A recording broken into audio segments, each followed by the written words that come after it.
सबको इतना ही पता है। और कंप्यूटर का नाम दिया है हाँ। Q system 1। अच्छा, तो ये अच्छा है, ये नाम नोट कर लेना, है ना, क्योंकि मेरे इसमें नाम नहीं है, तो नोट कर लेते हैं। जो आपको प्रिंट देंगे उसमें मिली। हाँ जी, सैटेलाइट वाला भी सैटेलाइट में क्या है वो बताओ। वही जो आपने कल पढ़ाया था वही सेम है। यार पता है कुछ नहीं हो रहा है, क्वांटम कम्युनिकेशन में, क्वांटम कंप्यूटिंग में, सही बताऊँ कुछ नहीं हो रहा है। आपको दिख रहा है क्यों हेडलाइन बना रहे हैं बार बार, इसलिए लग रहा है कुछ हो रहा है, पर कुछ ढंग का नहीं हो रहा।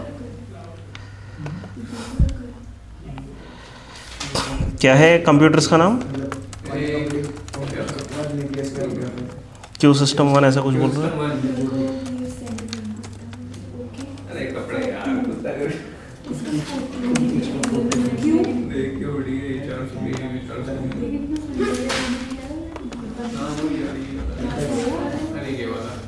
चलो, कल हमने रेडियो एक्टिव डीके समझना शुरू करना था ना, रेडियो एक्टिविटी हमने लिख लिया था, है ना। रेडियो एक्टिविटी होता क्या है कि ये जो न्यूक्लियस है, ओ एक साथ इतने सारे मैसेज, वो मेरा नेट अभी चला है। अच्छा, आपने खूब सारे मैसेज भेजे हैं, और बस वही है। हाँ चलो देख लेते हैं क्या है।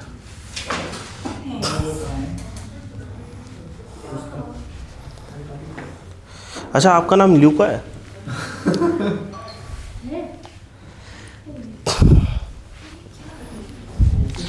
Quantum mission, national quantum mission, okay, national quantum mission पर आया। डॉपलर इफेक्ट पे भी आ रहे हैं आजकल। कौन सा इफेक्ट? डॉपलर। अच्छा, डॉपलर इफेक्ट, हाँ ठीक है। एप्लीकेशन आ रहे हैं ना। अच्छा, ये ड्रॉबैक्स कह रहे हैं क्यूकेडी के, लिखा है ये लास्ट वाला क्वेश्चन, डज क्यूकेडी हैव ड्रॉबैक्स? क्यूकेडी याद है क्या था? क्वांटम की डिस्ट्रीब्यूशन, है ना, डिस्ट्रीब्यूट कर देते हैं कि आराम से ठीक है। तो QKD on paper can be different from the real world, ये सब ठीक है।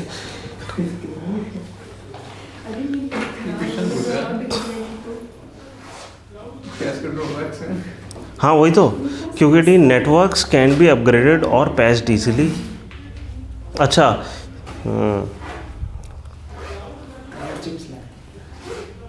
पता है, मैं सही बताऊँ, ये आपको ना, ये इसको पढ़ोगे ना समझ में आ जाएगा कि ये जिसने ये लिखा है उसको खुद को नहीं समझ आया। क्यों? क्योंकि उसने कोटेशंस में लिखा है। उसने कोई लास्ट वाला क्वेश्चन पढ़ो, उसमें लिखा है ना कोटेशंस में, QKD does not provide a means to authenticate QKD transmission source, लिखा है, लास्ट वाला क्वेश्चन है ना। उसमें जो भी ड्रॉबैक्स है उसने कोटेशंस में लिखे हैं, जहाँ से उसने पेपर पढ़ा एज इट इज़ वही छाप दी। क्यों? उसको खुद को नहीं समझ आई, वरना अपने शब्दों में लिखता वो। पता नहीं कौन है, वासुदेवन मुकुंद, वासुदेव मुकुंद। चलो ये ऐसा करेंगे, ये ना अगर एक काम करो, ये जो कोटेशंस में लिखी है ना 2-3 लाइन ना, वहाँ ग्रुप में डाल देना लिख के, ठीक है। मैं चेक करूँगा कि इसका मतलब एक्चुअली क्या है। लाइंस, ये जो लाइंस है ना कि क्यूकेडी, क्यों इस पूरी चीज़ में ना हमने सब कुछ समझ लिया, कल ये नहीं समझा कि क्यूकेडी की कोई ड्रॉबैक्स भी हो सकते हैं, क्योंकि मेरे को नहीं लगता वाकई में इसकी कोई ड्रॉबैक है। आपको क्या लगता है इसकी हो सकती है कोई ड्रॉबैक? कि हमने की डिस्ट्रीब्यूट कर दी, है ना, तो हमारा मेन काम क्या था? एनक्रिप्ट करना, हमने एनक्रिप्ट करके भेज दिया। और जो टेररिज्म एक्टिविटीज होती है मे बी, नहीं वो तो ठीक है, देखो वो तो हर पावरफुल टेक्नोलॉजी का गलत यूज़ हो सकता है, इसका मतलब ये नहीं हम टेक्नोलॉजी बनाना बंद कर देंगे। क्यूकेडी क्या याद नहीं है? कल करा, क्या बात, अरे आप एब्सेंट थे तो आपने वो करा नहीं क्लास ऑनलाइन। क्यूकेडी होता है क्वांटम की डिस्ट्रीब्यूशन। की क्या होती है? की हो गई कि इस टाइप का कुछ हो गया एक की, है ना, या ये मान लो ये मैसेज है, ये एक मैसेज है, ठीक है, और इस मैसेज को स्क्रैम्बल करके हमें भेजना है, क्योंकि हम नहीं चाहते कोई बीच में कान लगा के सुन ले, ठीक है। तो जो हम स्क्रैम्बल करेंगे वो एक फॉर्मूले के अकॉर्डिंग करेंगे, और वो फॉर्मूले को हम बोलेंगे की। ठीक है। अब जिसके पास ये की होगी वही इसको डिसाइफर कर सकता है, ये की एनालॉग मैकेनिज्म मान लो, ठीक है। तो यहाँ बीच में कोई फॉर्मूला लग रहा है, इस फॉर्मूले का नाम हम क्या कह रहे हैं, ये है की, ठीक है। अब ये की क्या है, जनरली हम क्या करते हैं सॉफ्टवेयर से बनाते हैं, बट जो भी चीज़ सॉफ्टवेयर से बनी है वो चीज़ हमने बनाई है, विच मीन्स पीछे कोई लॉजिक चल रहा है, और अगर पीछे कोई लॉजिक है तो कोई उसको तोड़ सकता है। हमें इलॉजिकल बनाना है कम्प्लीटली, ठीक है। तो वो हम कैसे कर सकते हैं, क्योंकि quantum mechanics purely probability based है, तो हम क्या करना चाह रहे हैं कि मतलब एक की डिस्ट्रीब्यूट, एक पहले तो क्वांटम टेक्नोलॉजीज़ की मदद से हम प्योरली प्रोबेबिलिस्टिक की बनाना चाह रहे हैं। उसके बाद सेम की जो यहाँ पर है वो यहाँ पे भी होनी चाहिए। ये है हमारा सोर्स ऑफ द इंफॉर्मेशन और वो है हमारा रिसीवर एंड, ठीक है, सोर्स रिसीवर, इसके बीच में ये कम्युनिकेशन जा रही है, इसको एनक्रिप्ट करना है उसको और इसको डिक्रिप्ट करना है, सेम की दोनों के पास होनी चाहिए। अच्छी बात यह है कि क्वांटम मैकेनिक्स में इंटेंगल पार्टिकल होते हैं, मतलब अगर हमने ये कर दिया कि मतलब एक एटम के आउटर शेल में 2 इलेक्ट्रॉन हैं और एक ही एनर्जी स्टेट में वो स्पिन अप और स्पिन डाउन हो सकते हैं, अगर ये स्पिन है तो इसका स्पिन डाउन होना ही पड़ेगा, पॉलीज एक्सक्लूजन प्रिंसिपल कह रहा है। इस चीज़ को हमने उठाया, कहाँ गया हमारा पॉलीज एक्सक्लूजन प्रिंसिपल, कहीं हमने करा था ना,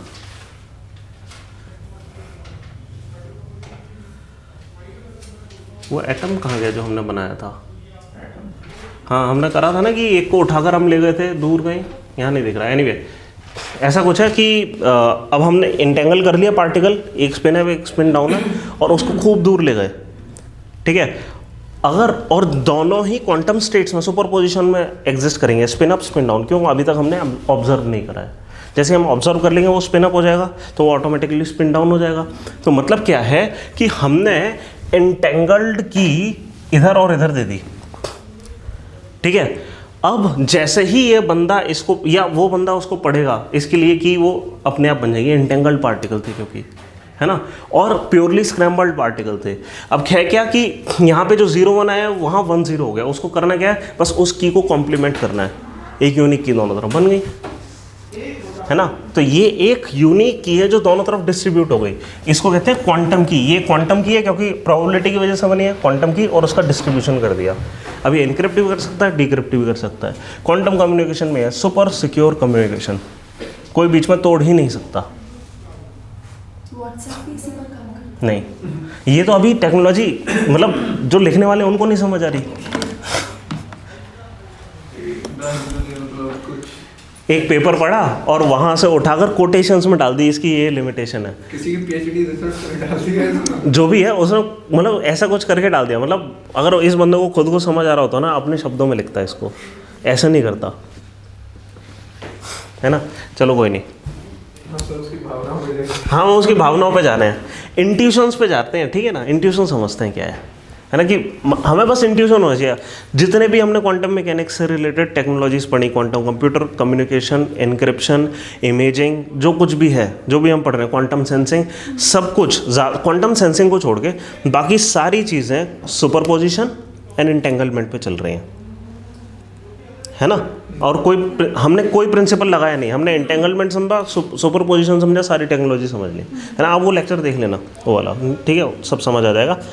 और इसके अलावा बस हमने जो सेंसर्स बनाए हैं वहाँ पे हमने इंटरफेरेंस पैटर्न यूज़ करा है एक्यूरेट मेजरमेंट लेने के लिए, है ना। इसके अलावा हम क्या यूज़ कर रहे हैं कि हम ये जो प्योरली प्रोबेबिलिटी बेस्ड है ना, तो हम प्योरली प्रोबेबिलिस्टिक आउटकम जिन टेक्नोलॉजीज़ में चाह रहे हैं वहाँ पे यूज़ कर सकते हैं। जैसे क्वांटम की का जनरेशन अपने आप में प्योरली प्रोबेबिलिस्टिक हमें चाहिए ना, प्रोबेबिलिटी के बेसिस पे, तो वो ऐसा कर रहे हैं, है ना। वो पता है कम्युनिकेशन में ना बार बार जितने भी आर्टिकल हैं ये तो बता देते हैं कि इंटेंगलमेंट और सुपरपोजिशन यूज़ हो रहा है, एक चीज़ भूल जाते हैं कि एक्चुअली क्वांटम टेक्नोलॉजीज़ का बहुत इंपॉर्टेंट यूज़ है सुपर स्क्रैम्बल्ड चीज़ें जनरेट करने में। ये हम नहीं जनरेट कर पाते रैंडम। किसी ने कंप्यूटर साइंस पढ़ी है, आपने पढ़ी है? एक रैंडमाइज फंक्शन होता है सी में, याद है? सी पढ़ी है क्या? सी नहीं पढ़ी, सी या C++?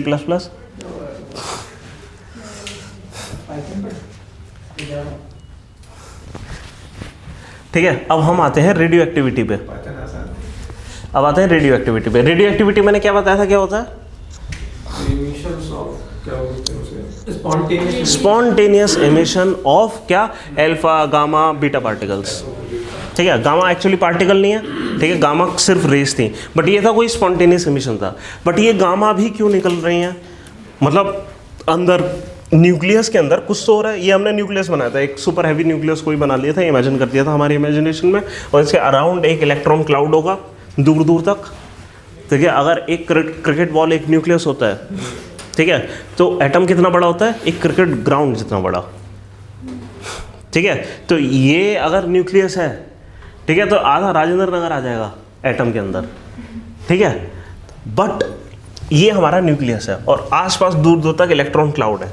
अब यहाँ से स्पॉन्टेनियसली एमिशन हो रहा है। हमने क्या करा था कि ये एक न्यूट्रॉन था, ठीक है, इसने इलेक्ट्रॉन छोड़ दिया, खुद प्रोटॉन बन गया, है ना, स्पॉन्टेनियस एमिशन। पता नहीं क्यों हो रहा है, कैसे हो रहा है नहीं पता, लेकिन ऐसा हो रहा है कि बीटा पार्टिकल डिके हो रहा है। हमने कैथोड रे और बीटा रे में क्या अंतर बताया था, दोनों इलेक्ट्रॉन्स की रेज हैं, लेकिन फिर भी बीटा रे है। अगर हमने वोल्टेज लगाया और रे निकल रही है, वो है कैथोड रे, सिंपल। ठीक है, तो ये स्पॉन्टेनियसली कुछ एमिट कर रहे हैं, अपने अंदर का कुछ चेंज कर रहे हैं कंपोजिशन। हाँ, उससे जो इलेक्ट्रॉन निकलेंगे हाँ, न्यूक्लियस के अंदर से निकलेंगे। नहीं, वो तो इलेक्ट्रॉन क्लाउड से छितर के भाग जा रहे हैं। हाँ, हमने इतनी एनर्जी लगाई नहीं। यहाँ पे देखो दो तरीके हैं न्यूक्लियस से कुछ चीज़ निकालने के, या तो वो अनस्टेबल हो और स्पॉन्टेनियसली कोई एमिशन कर रहा हो, या फिर हम उसको करेंगे बम्बार्ड, अल्फा पार्टिकल से बम्बार्ड कर दिया, कुछ कर दिया। ठीक है, लार्ज हैड्रॉन कोलाइडर क्यों है, इस चीज़ के लिए बनाया गया है कि हम बम्बार्ड करने के लिए। और फिर आखिरी तरीका ये है कि हम क्या करें कि फिशन को एक्सेलरेट करें, है ना, कि स्लो मूविंग न्यूट्रॉन्स डालें। हाँ, स्लो मूविंग क्यों, क्योंकि वो आसानी से कैप्चर हो जाते हैं। कूलम्स बैरियर मज़ेदार याद है, हमने वो हाँ हाँ हाँ, यही तो है स्लो मूविंग सबसे बड़ी है। हाँ, टनलिंग। इंडिपेंडेंट न्यूट्रॉन्स को कैसे, हाँ जी, इंडिपेंडेंट न्यूट्रॉन्स कैसे अचीव करेंगे। हाँ, ये बहुत मुश्किल होता है। फिर वो हम करते गए कि जैसे हम अल्फा, उसने बेरिलियम को करा था ना, किसने, चैडविक ने बेरिलियम की प्लेट पे डाले थे अल्फा पार्टिकल, है ना, उसके जो मतलब न्यूक्लियस था वो टूट गया। ठीक है, उससे प्रोटॉन भी निकले, न्यूट्रॉन भी निकले। अब उसमें मैग्नेटिक फील्ड लगाई, कुछ तो यूँ सीधे चले गए, पर कुछ रेस थी अभी भी सीधी जा रही थी, वो मैग्नेटिक उसमें डेविएट नहीं हो रही थी, मिल गए हमें न्यूट्रॉन।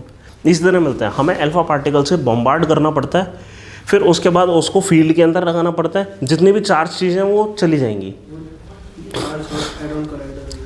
हाँ, वो लार्ज हेड्रॉन कोलाइडर जनरली क्या कर रहा है, सिर्फ हेड्रॉन्स को एक्सेलरेट कर पा रहा है। तो ये हम समझेंगे हेड्रॉन्स क्या होते हैं। न्यूट्रॉन पावर है, न्यूट्रॉन तो उसमें तो मैं मान सकता हूँ कि अगर छोटा वो है, हाँ, कोई एटम, हाँ, उसमें शील्डिंग नहीं होगी इतनी इलेक्ट्रॉन से, तो आराम से नहीं, इलेक्ट्रॉन शील्डिंग तो कुछ भी नहीं है। हमने क्या बताया, अगर हम न्यूक्लियस तोड़ रहे हैं, हमने स्ट्रॉन्ग न्यूक्लियर फोर्स देखी थी, कितनी स्ट्रॉन्ग थी, 130 टाइम्स ज़्यादा स्ट्रॉन्ग थी इलेक्ट्रोमैग्नेटिक। इलेक्ट्रोमैग्नेटिक फोर्स तो कुछ है ही नहीं, इलेक्ट्रॉन क्लाउड कुछ करेगा ही नहीं जब हम अल्फा पार्टिकल पे लेंगे। इस तरह सोचो, है ना, कोई मतलब ही नहीं इलेक्ट्रॉन क्लाउड बीच में आ पाए।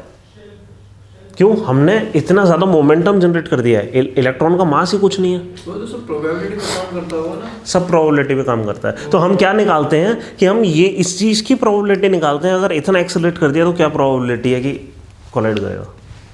90% तो खाली है एटम। हाँ, तो 90% ऐसे ही चले जाएंगे, है ना। बट अच्छी बात क्या है कि अल्फा पार्टिकल है चार्ज्ड, अगर चले भी गए और आगे हमने मैग्नेटिक फील्ड में डाल दिया तो आगे वो डेविएट कर जाएंगे। स्पेस भी छोटा सा है, हाँ, ज़्यादा फर्क नहीं है। नहीं नहीं, वो ठीक है। हाँ, वैसे इसका मतलब एटम बहुत छोटा है ना, हाँ, हम कुछ 2-3 बार ट्राई करेंगे, वो अल्टीमेटली नहीं, हम तो लगातार रेस भेज रहे हैं, 2-3 क्या, हम तो लगातार ट्राई कर रहे हैं। हाँ, इतना हार्ड नहीं है।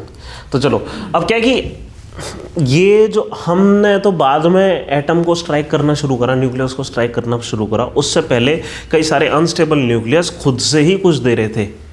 ठीक है, पहली बात तो यही आती है। फिर अगर अनस्टेबल न्यूक्लियस खुद से ही कुछ दे रहे हैं, ये बने ही कैसे, इनको तो बनना ही नहीं चाहिए था फिर। ठीक है, वो अलग डिस्कशन है, बट मान लो ये बन गए, ठीक है, ये न्यूक्लियस बने, अब ये स्पॉन्टेनियसली कुछ दे रहे हैं, कुछ तो अल्फा पार्टिकल ही दे रहे हैं कि 2 न्यूट्रॉन 2 प्रोटॉन मिल के अल्फा पार्टिकल एमिट कर दे रहे हैं, कुछ बीटा रे दे रहे हैं, कुछ अंदर और किसी किस्म के चेंज हो रहे होंगे, उसकी वजह से बहुत हाई एनर्जी निकल रही है, गामा रेज निकल रही हैं। यहाँ पे हाँ सब कुछ लग रहा है। ये थर्मोडायनेमिक्स का प्रिंसिपल इकलौता प्रिंसिपल है जो कभी एटलीस्ट सेकंड जो प्रिंसिपल है ना वो कभी वायलेट नहीं होता। आइंस्टाइन ने ये बोला था कि उस मतलब कि उसने अभी तक जितनी फिजिक्स देखी थी जैसे न्यूटन की फिजिक्स वगैरह, इन सब को वो चैलेंज कर पा रहा था। उसने ये भी प्रेडिक्ट कर लिया कि हो सकता है कि मेरी फिजिक्स हो वो किसी लार्जर पार्ट का एक स्मॉल सबसेट हो, तो मेरी इसको भी कोई चैलेंज करके एक बड़ी थ्योरी दे दे। एक थ्योरी को कभी कोई चैलेंज नहीं कर पाएगा, वो है थर्मोडायनेमिक्स की थ्योरीज, ठीक है, वो हमेशा वैलिड रहेंगी।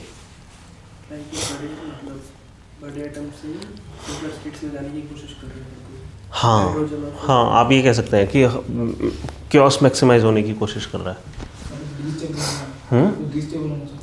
नहीं नहीं, स्टेबलाइज होना चाहता है सब कुछ, लोअर मोस्ट एनर्जी स्टेट में होना चाहता है, एनर्जी छोड़ना चाहते हैं। हाँ तो वो सिंपलर होना चाह रहे हैं। न्यूक्लियर फोर्स को दिक्कत हो रही है पकड़ने में। हाँ अच्छा, ऐसा ही कुछ, ठीक है। तो चलो अब रेडियो एक्टिव डीके पे आते हैं। तो होता क्या है रेडियो एक्टिविटी में कि हमने ये न्यूट्रॉन पकड़ लिया और यहाँ से कुछ निकल रहा है, ठीक है। रेडियो एक्टिविटी क्या होती है, अब इसको हम कह रहे हैं रेडियो एक्टिविटी। रेडियो एक्टिविटी मतलब वो कुछ दे रहा है। हमने ये चीज़ देखी है, ये रेडियो एक्टिविटी विद टाइम कम होती चली जाती है, ठीक है। क्या होता है कि एक बार, और ये हमें कैसे पता लगा कि क्या होता है, कि हमने ये देख लिया कि एक बार एक अनस्टेबल एटम कुछ रेडिएट कर देता है, ठीक है, और स्टेबल हो जाता है, उसके बाद वो रेडिएशन देना बंद कर देता है, ठीक है।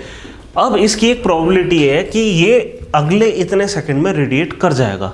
प्योरली प्रोबेबिलिटी के बेसिस पे चल रहा है ये सारा काम कि ये रेडिएट करेगा या नहीं करेगा, ठीक है। सिंपल प्रोबेबिलिटी के बेसिस पे चल रहा है। और क्या, और प्रोबेबिलिटीज किस तरीके से प्ले कर रही हैं वो हम कैसे देखते हैं कि मान लो हमारे पास इतनी रेडियो एक्टिविटी थी एक पॉइंट ऑफ टाइम पे, ठीक है, कुछ टाइम बाद उसकी आधी रह जाएगी, ठीक है, और जितने टाइम में आधी रह गई थी उतना टाइम हम अगर और ले लेंगे तो उसकी आधी रह जाएगी, उतना टाइम और ले लेंगे तो उसकी आधी रह जाएगी, इस तरीके से, ठीक है। ये लाइन थोड़ी सी ऊपर बनानी चाहिए।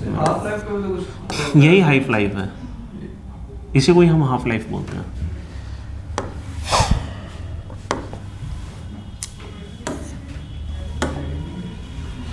ठीक है, इसकी आधी रह जाएगी, इतना ही टाइम और ले लेंगे उसकी आधी रह जाएगी, इतना ही टाइम और ले लेंगे उसकी आधी रह जाएगी, ठीक है। इसको हम क्या कहते हैं, हाफ लाइफ। क्या कि उतनी देर में ही रेडिएट हो जा रहा है। जैसे यूरेनियम की हाफ लाइफ पता है क्या किसी को, एक बार चेक करा। 4.5 बिलियन कुछ, हाँ ऐसे कुछ बिलियंस ऑफ ईयर में। चेरनोबिल डिजास्टर हुआ है ना, हाँ वो तब तक चलेगी उसकी रेडिएशन, अर्थ भी खत्म हो जाएगी तब तक हाँ, उसके बाद। जीवन के साथ ठीक है। तो इसको हम कहते हैं हाफ लाइफ। तो रेडियो एक्टिविटी का आपने टॉपिक डाल लिया था कल, ठीक है। तो इसमें एक कॉन्सेप्ट लिखो, हाफ लाइफ। सर ये हाफ लाइफ जैसा हम वो करते हैं, आर्कियोलॉजिकल आर्टिफैक्ट्स मिलते हैं, तो C14 C14 का यूज़ करते हैं क्योंकि रेडियो एक्टिव है C14। तो ज़रूरी है रेडियो एक्टिव होना। हाँ क्यों, क्योंकि हमें हाफ लाइफ देखनी है। अब देखो इसका ना कॉन्सेप्ट बताऊंगा, पहले हाफ लाइफ की डेफिनेशन लिखो। The time taken by A radioactive substance, half of the radioactive substance लिखना है, time taken by half of the radioactive substance to spontaneously decay.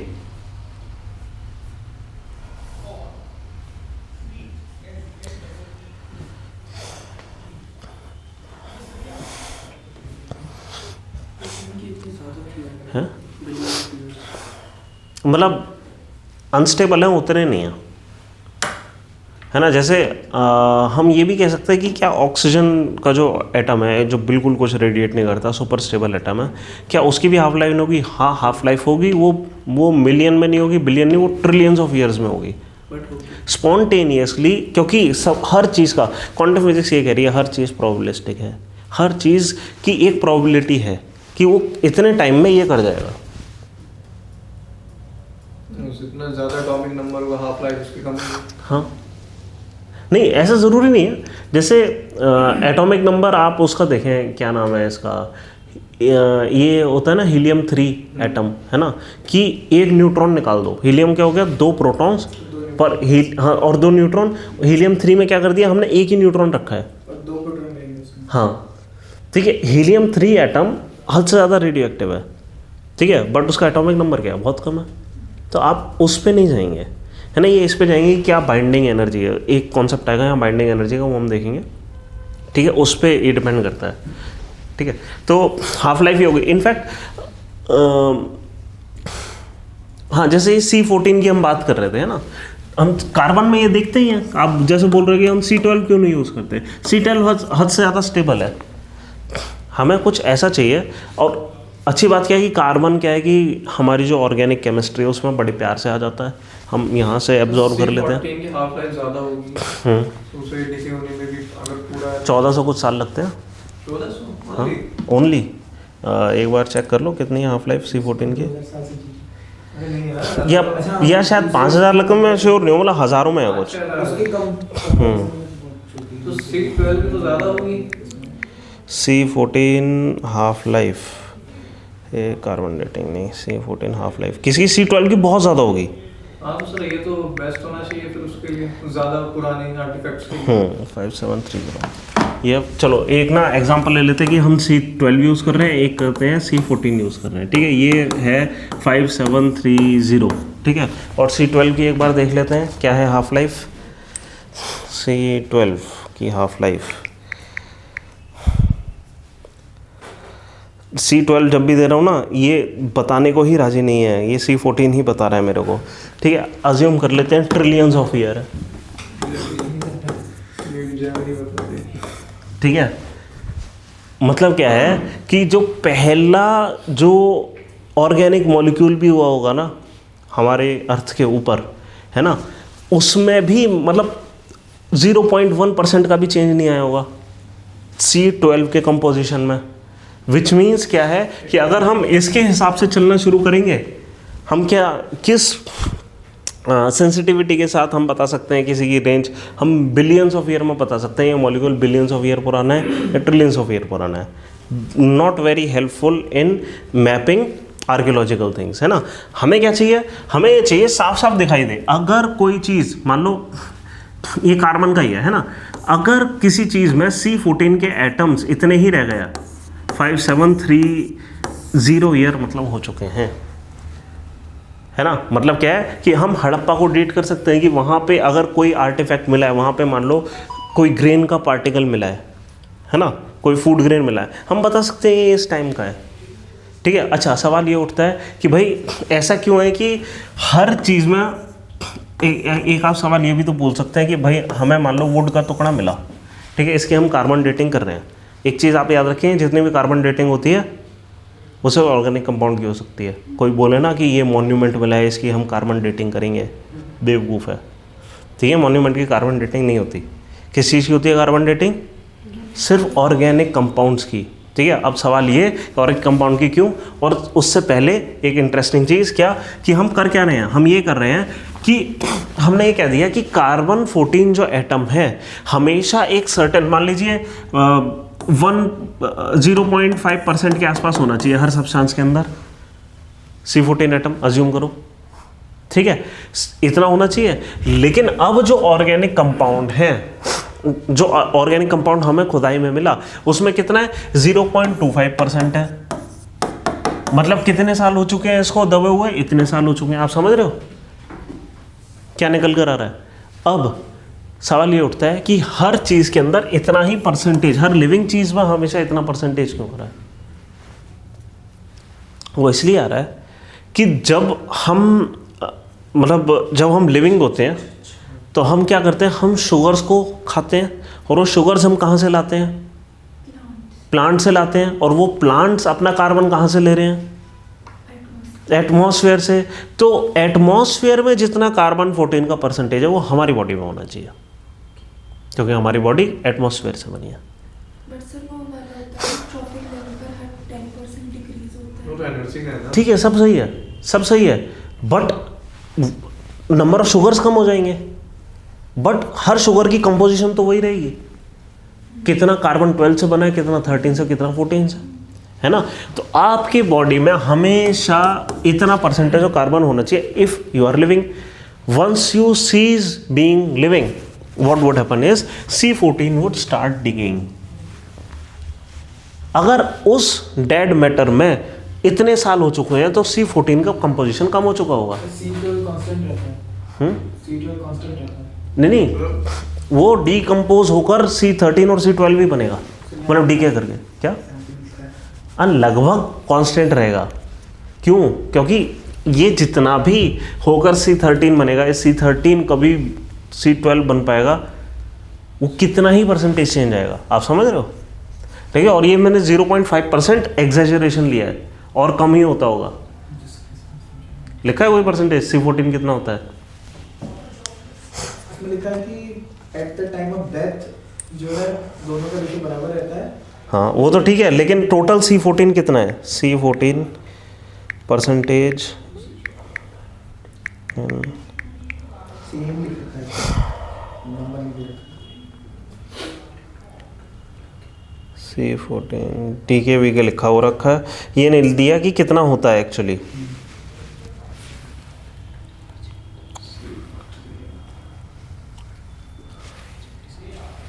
ठीक है, जो भी है। अच्छा, एक और सवाल, आप एक और चीज़ पूछ सकते हैं भाई। C14 हमेशा, ये मैंने आर्बिट्ररी परसेंटेज लिया ऑब्वियसली, ठीक है, मेरे को भी नहीं पता एग्जैक्टली कितना होता है, ठीक है। आप ये बोलिए ये क्यों रिप्लेनिश हो रहा है? एटमॉस्फेयर के अंदर ही C14 क्यों रिप्लेनिश हो रहा है? अगर हमारी बॉडी के अंदर डीके हो रहा है, ये भी एटमॉस्फेयर में डीके होते चला जाना चाहिए, है ना। ऑल दिस इज शैम, हम करते ही क्यों है कार्बन डेटिंग इट्स, ठीक है। वो कैसे हो रहा है? इसलिए क्योंकि एटमॉस्फेयर के अंदर रिप्लेनिश होने का तरीका ये है कि नाइट्रोजन 14 जो है वो किसी वजह से, क्योंकि एटमॉस्फेयर के अंदर पूरा नाइट्रोजन है ना, ये आई थिंक सोलर एनर्जी वगैरह कुछ लेता है, मैं श्योर नहीं हूँ क्या होता है, बट नाइट्रोजन क्योंकि हमारे पास कांस्टेंट सप्लाई में है, और C14 हमारे एटमॉस्फेयर में कैसे बन रहा है? यहाँ से बन रहा है, आप समझ रहे हैं।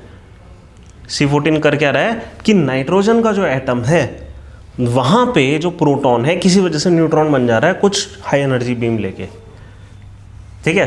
तो इसलिए यहाँ पे तो हमारे पास एटमॉस्फेयर में कांस्टेंट सप्लाई ऑफ C14 है, ठीक है। तो जितनी भी ऑर्गेनिक बॉडीज जो लिविंग होगी वो एक कांस्टेंट सप्लाई पे होंगी, आफ्टर डेथ वो डीके होता चला जाएगा, समझ रहे हो। अगर कोई चीज़ है, मान लो इंडिया में खुदाई में कोई चीज़ मिली और हमें ये पता लग रहा है कि वहाँ पे एक पॉट मिला है, पॉट के साथ एक व्हील मिला है, व्हील के साथ एक लकड़ी का टुकड़ा मिला लंबा, हमें लग रहा है चैरियट है, ठीक है। और हमें ये पता लगा जब उसका और ऑब्वियसली ये जितनी भी टेस्टिंग होती है डिस्ट्रक्टिव टेस्टिंग होती है। डिस्ट्रक्टिव टेस्टिंग आप समझते हैं क्या होता है? डिस्ट्रक्टिव टेस्टिंग ये होती है कि जब आपने सैंपल लिया, उसको जब आप टेस्ट करेंगे वो सैंपल डिस्ट्रॉय हो जाएगा, ठीक है। ये डिस्ट्रक्टिव टेस्टिंग हम रेयर केस में ही करना चाहते हैं, तो हम नहीं चाहते वो आर्टिफैक्ट ख़त्म हो जाए। तो हम क्या करेंगे, उसका छोटा सा लकड़ी का टुकड़ा लेंगे और चेक करेंगे उसमें C14 कितना है, ठीक है। मान लो हमें जो C14 मिला 67% के आसपास मिला, ठीक है। कितना पुराना होगा? हो सकता है 4000 साल पुराना हो, है ना। वो इस ग्राफ पे आपको एक्यूरेट कैलकुलेट करके देखना पड़ेगा, इसका फार्मूला होता है। ये जो ग्राफ बन रहा है ना, इस ग्राफ का एक फार्मूला होता है, उस पर आप लगा लेंगे, कैलकुलेट कर लेंगे, एग्जैक्टली यार आपको पता लग जाएगा कब का ये, ठीक है। एक प्लस माइनस के साथ, प्लस माइनस 100 साल ऐसे कर लो, मान लो, ठीक है, मिल गया आंसर, सिंपल, ठीक है। इस तरीके से हम करते हैं कार्बन डेटिंग, ठीक है। तो सवाल ये उठता है कार्बन डेटिंग किस चीज़ की पॉसिबल है? ऑर्गेनिक मैटर, ठीक है। वहाँ पे एक मान लो लिस्ट ऑफ सब्सटेंस आया, क्या हम मंदिर की कर सकते हैं, स्टोन का बना हुआ है, क्या हम स्टील की कर सकते हैं, आयरन वेपन्स हमें कहीं पड़े मिले हैं, ठीक है। हमें धनुष का एक टुकड़ा मिला है, लकड़ी का बना है, क्या उसकी कर सकते हैं, ठीक है, वगैरह वगैरह। ग्रेन पार्टिकल्स मिले हैं, क्या एनिमल बोन्स मिली हैं, ह्यूमन बोन्स मिली हैं, इनमें से 7-8 ऑप्शन आपको मिल गए, इनमें से किसकी कर सकते हैं, ठीक है। कभी कोई कन्फ्यूजन नहीं, वो हर चीज़ जो कभी लिविंग थी उसकी कार्बन डेटिंग पॉसिबल है। जो कार्बन से बनी है, लकड़ी की हो जाएगी। हाँ, मतलब सारी ऑर्गेनिक चीज़ें कार्बन की बनी है, ठीक। हम बोलते हैं कि भाई अमीनो एसिड के लिए नाइट्रोजन की ज़रूरत होती है, सही बताएं, सबसे इम्पोर्टेंट तो कार्बन है, सब कुछ जोड़ रहा है ना। कार्बन डेटिंग मतलब कार्बन बस सारी ऑर्गेनिक चीज़ कार्बन की बनी है, हर वो लिविंग चीज़ जो कभी लिविंग थी। इनफैक्ट कार्बन का कंपाउंड है। हम कार्बन डेटिंग पेट्रोलियम की कर सकते हैं क्या? कर सकते हैं। कर सकते हैं, है ना। हमें ये पता लगेगा पेट्रोलियम की कार्बन डेटिंग करके कि ये किस ज़माने का पेट्रोल है, कब दबा था नीचे। Fossils। तो सर मॉन्यूमेंट्स राशि की लगी एग्जैक्ट होगी ना नीचे? किस तरीके से डेटिंग होती है? हम देखो दो तीन हमारे पास तरीके हैं। एक तो जेनेटिक स्टडीज़ हो गई, ठीक है। हिस्ट्री वाली किताब आपने शुरुआत की देखी है, पहला चैप्टर पढ़ा है? हिस्ट्री आपकी हुई है? हाँ। तो आप वो किताब पढ़ना शुरू करो ना। पहले चैप्टर में हमने सबसे पहले यही लिखा है कि एविडेंसेस क्या है हमारे, ठीक है। उसमें क्या है, हमारे पास आर्कियोलॉजिकल एविडेंस होते हैं। हम ये देखते हैं कितना नीचे दबा हुआ है, क्योंकि सेडिमेंटेशन का एक रेट होता है, मिट्टी दबाती चली जाती है चीज़ों को। एक ये तरीका है, हम कितने नीचे हैं, ठीक है। फिर कार्बन डेटिंग हो गई, ठीक है। फिर हम और भी कई सारी चीज़ें करते हैं, जैसे हम ये चेक करने की कोशिश करते हैं कि ये जो कॉम्प्लेक्सिटी है स्ट्रक्चर की, ये किस एज में पॉसिबल थी, कब ये टेक्नोलॉजी पॉसिबल थी। उस हिसाब से हम ये काम कर सकते हैं। हम जेनेटिक स्टडीज़ कर सकते हैं कि बोन में से जीन के फ्रेगमेंट्स कभी कभी बच जाते हैं उनके न्यूक्लियस में से, बेशक वो डेड हो चुके हैं, but molecules themselves they cannot replicate themselves, that is they are dead, but molecules are there, है ना। उनके फ्रेगमेंट्स कुछ बच जाएंगे, कुछ तो डीके होना शुरू हो जाएगा, ठीक है। डीके मतलब ये रेडियो एक्टिव डीके नहीं, वो अलग किस्म का डीके है कि केमिकल रिएक्शंस की वजह से वो टूटना शुरू हो गया, बट हमें फ्रेगमेंट्स मिल जाएंगे। हम उन फ्रेगमेंट्स को स्टडी कर सकते हैं, उसकी डेटिंग हो सकती है ना। जब हम बोन्स की स्टडी करते हैं, उनकी डेटिंग होती है। मतलब एक बढ़िया डॉक्टर, ठीक है, आपकी बोन की किसी भी हड्डी का एक छोटा सा टुकड़ा देखकर ये बता सकता है ये बोन के इस हिस्से से आया, ठीक है। जो एंथ्रोपोलॉजिस्ट हैं वो सिर्फ ह्यूमंस की बोन नहीं स्टडी करते हैं, वो सारे जानवरों की स्टडी करते हैं, ठीक है। ये बायोलॉजिस्ट जो जितने भी होते हैं, बायोलॉजिकल स्टडीज़ हम कर लेते हैं। एक छोटा सा टुकड़ा मिला और हमें ये पता होगा कि ये हॉर्स का है, ठीक है। इनफैक्ट एक सवाल आया था यूपीएससी में 2017 में आया था, एक आई थिंक हिस्ट्री में, कि उसमें वन ऑफ द ऑप्शन था कि हमें हॉर्स का एविडेंस मिला है कि नहीं। एक साइड पे बस हॉर्स जैसी एक बोन मिली है, जो कि हम श्योर भी नहीं है कि वो हॉर्स हो सकता है कि नहीं।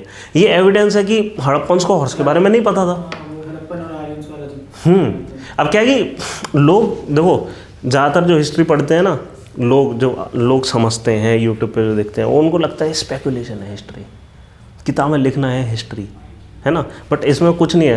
हिस्ट्री प्योरली साइंटिफिक स्टडी है हमारे पास्ट की, एविडेंस के बेसिस पे ही होगा कुछ होगा, है ना। आपको एक अच्छा हिस्ट्री का राइटर और बुरे हिस्ट्री का राइटर के बीच में पता है क्या अंतर मिलेगा?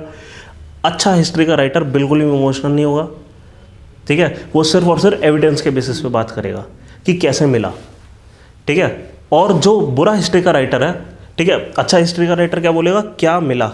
और बुरा हिस्ट्री का राइटर बोलेगा क्या हुआ, ठीक है। वो सिर्फ स्टोरीज बनाएगा कि फिर ये हुआ, फिर ये हुआ, फिर ये हुआ, कैसे हुआ ये नहीं बताएगा, समझ रहे हैं।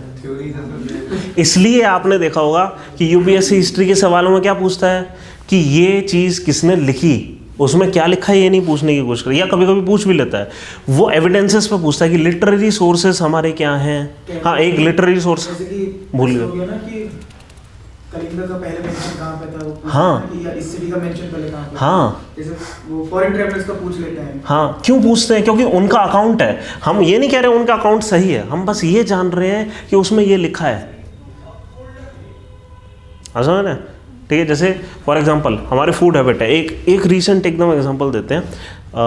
वो कौन सी मूवी थी जिस देश में गंगा रहता है, वैसे एक मूवी थी ना, हाँ, उसमें गोविंदा की थी, है ना। उसमें याद है एक, ये मैं सुबह सोच रहा था आज, वो क्या कहता है, वो बंदा डिनर टेबल, वो ब्रेकफास्ट की टेबल पे बैठ के पाव के ऊपर बटर लगा रहा है ना। उसके फादर कह रहे हैं कि इस वो अभी अभी गांव से आया, उसको नहीं पता पाव क्या होता है। आप बेशक हम ये नहीं कह रहे कि वो सही है गलत, बट हमें इससे क्या पता लग रहा है कि पाव शहरी कॉन्सेप्ट है, उसको बाद में गांव में पता लगा। मतलब पाव हो सकता है महाराष्ट्र की, हम पाव भाजी कहते हैं ना, हो सकता है पाव महाराष्ट्र की नेटिव डिश ही ना हो, वो तो पहले ब्रेड आई वेस्ट से, उसका मुंबई करों ने पाव बनाया और फिर वो गांव में गई। मुझे तो कॉन्सेप्ट और लगता है ये अनियन का। हाँ अनियन का जो हमारे जैसे रिलीजन में बैन है यानी इंडिया में ज़्यादातर अनियन का। और अजीब बात यह है कि व्रत में आलू खाते हैं। और मेरे को तो लगता है जब ये अनियन बाहर से आया है शायद। नहीं नहीं नहीं है। नहीं, अनियन बाहर से नहीं आया है, आलू बाहर से आया है। वो तो है सर, वो तो पता है मेरे को। अनियन का कॉन्सेप्ट मुझे इंडियन का नहीं लगता सर। इंडियन नहीं इंडियन है अनियन। किस अकाउंट में मुझे अच्छा ये देखना पड़ेगा फिर जितना मेरे को समझ है, क्योंकि मैंने जितने वेजिटेबल्स के बारे में पढ़ा जो अमेरिका से बाद में आए थे वो तो समझ आते हैं, है ना। अनियन के बारे में पढ़ा नहीं, तो मोस्ट प्रॉब्ली हो सकता है इंडियन हो, मैं श्योर नहीं हूँ। चलो खैर, आपको समझ आ गया हाफ लाइफ का कॉन्सेप्ट। ये है स्पॉन्टेनियस डिके, ठीक है। न्यूक्लियस कहने का मतलब है कभी कभी स्पॉन्टेनियसली भी चेंज हो जाता है, ये हो गया ये, ठीक है। फिर हम कभी कभी खुद भी चेंज करने की कोशिश करते हैं, कब, न्यूक्लियर फ्यूजन और फिशन में, ठीक है। ये हम पढ़ेंगे। इससे पहले हम करेंगे, पहले एक टॉपिक लिखो, fundamental particles in nature. Absorb कर सकते हैं और उस जितनी इंटेंसिटी से कितनी इंटेंसिटी की हमें एनर्जी मिली उससे हम ये बता सकते हैं कि ये गामा रे थी। हाँ एब्जॉर्ब तो हो ही जाती है, क्यों नहीं। गामा रेज हमें कैंसर दे सकती है, याद करो। हमारी बॉडी नहीं वैसे कहीं पे हम जो कर लें उसको। स्टोर कर रहे हैं, शील्ड कर लें। अच्छा शील्ड कर लें, उसकी क्लैडिंग होती है ना। आपको याद है ये चेर्नोबिल वाला, अपने डॉक्यूमेंट्री देख ली पूरी, वो 5 एपिसोड जो थे। एक बहुत मस्त डॉक्यूमेंट्री है चेर्नोबिल, ठीक है, देखना 5 एपिसोड है, मज़ा आ जाएगा, ठीक है। उस हैं हाँ OTT पता नहीं, मैं तो उससे टॉरेंट वगैरह से उठा हाँ उसमें दिखाया ना वो लेड शील्डिंग के। उसमें एक एपिसोड आता है कि एक क्या रशियंस जो हैं उनको बिल्कुल पता नहीं कि चेर्नोबिल हो चुका है। वेस्ट को पता है, वेस्ट को इसलिए पता है क्योंकि वो रेडियो एक्टिविटी मेजर कर रहे हैं, और यहाँ नीचे से ऊपर तक सिर्फ फेक न्यूज़ जा रही है अपने अपर बॉसेस को खुश करने के लिए। तो क्या है कि एक ऊपर से एक जनरल आता है और वो कहता है यार मैं इतना कंफ्यूज हूँ, मैं खुद जाऊँगा अंदर देखने क्या हुआ। तो एक साइंटिस्ट कहता है ऐसे मत जाना, आप लेड शील्डिंग ट्रक पे लगा कर लेकर जाना, हो सकता है फिर भी आपकी जान कुछ सालों में चली जाए। हाँ तो क्या है कि हम कभी कभी इन रेडिएशन को रोकने के लिए लेड शील्डिंग वगैरह को यूज़ कर लेते हैं। हैवियर एटम को हम यूज़ करने की कोशिश करते हैं जो कि खुद अनस्टेबल ना हो सकती है। पहले इस कॉन्सेप्ट को समझो, हम क्या चाह रहे हैं। हैवियर एटम की ससेप्टेबिलिटी ज़्यादा होती है कि वो कोई सी भी चीज़ को एब्जॉर्ब करके और टूटने की कोशिश करे, है ना। अगर कहीं से रेडिएशन आ रही है और उसको एब्जॉर्ब करना है, आप हैवियर एलिमेंट्स लोगे, लेकिन तब जब वो खुद रेडियो एक्टिव ना हो, है ना। तो आप करेंगे क्या, लेड शील्डिंग ले लेंगे, ठीक है। चलो एनीवे आगे चलते हैं। फंडामेंटल पार्टिकल्स इन नेचर करते हैं हम ना, मतलब प्री हिस्टोरिक टाइम से फंडामेंटल पार्टिकल ढूंढने की कोशिश कर रहे हैं। हमने पहले बोले 5 एलिमेंट है, ठीक है। फिर हमने बोला नहीं 5 एलिमेंट नहीं है, ये पूरी पीरियोडिक टेबल है केमिस्ट्री की, ठीक है, वो कर ली। फिर हमें पता लगा यार ये भी टूट रहा है, ये एटम है, ये इसका पता नहीं कभी बस चलता है ऐसे कुछ दे देता है, कभी हम कुछ मार्ड कर देते हैं तो टूट जाता है। तो हमें पता लगा कि हाँ इलेक्ट्रॉन प्रोटॉन न्यूट्रॉन टाइप के कुछ निकले, ठीक है, हमने वो बता दिया।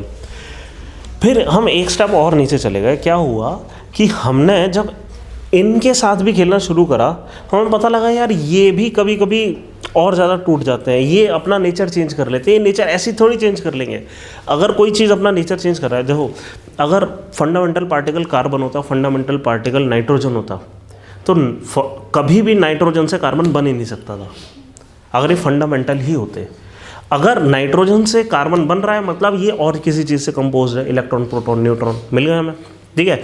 अब अगर हम ये कह रहे हैं कि भाई न्यूट्रॉन बीटा डिके करके पॉजिटिव हो जाता है, मतलब इसके नीचे भी कुछ फंडामेंटल है, ठीक है। तो यहाँ से हमें कुछ चीज़ें पता लगेंगी, ठीक है। तो हम ये फंडामेंटल पार्टिकल करना चाह रहे हैं कि फंडामेंटल पार्टिकल क्या है, all those particle which are not compose of any other fundamental particle, है ना। सबसे छोटे वो पार्टिकल, मतलब हम आज भी एटम खोजने की कोशिश कर रहे हैं, real atom. By definition atom क्या है, anything that can not be divided further. Philosophy का जो एटम था, हैं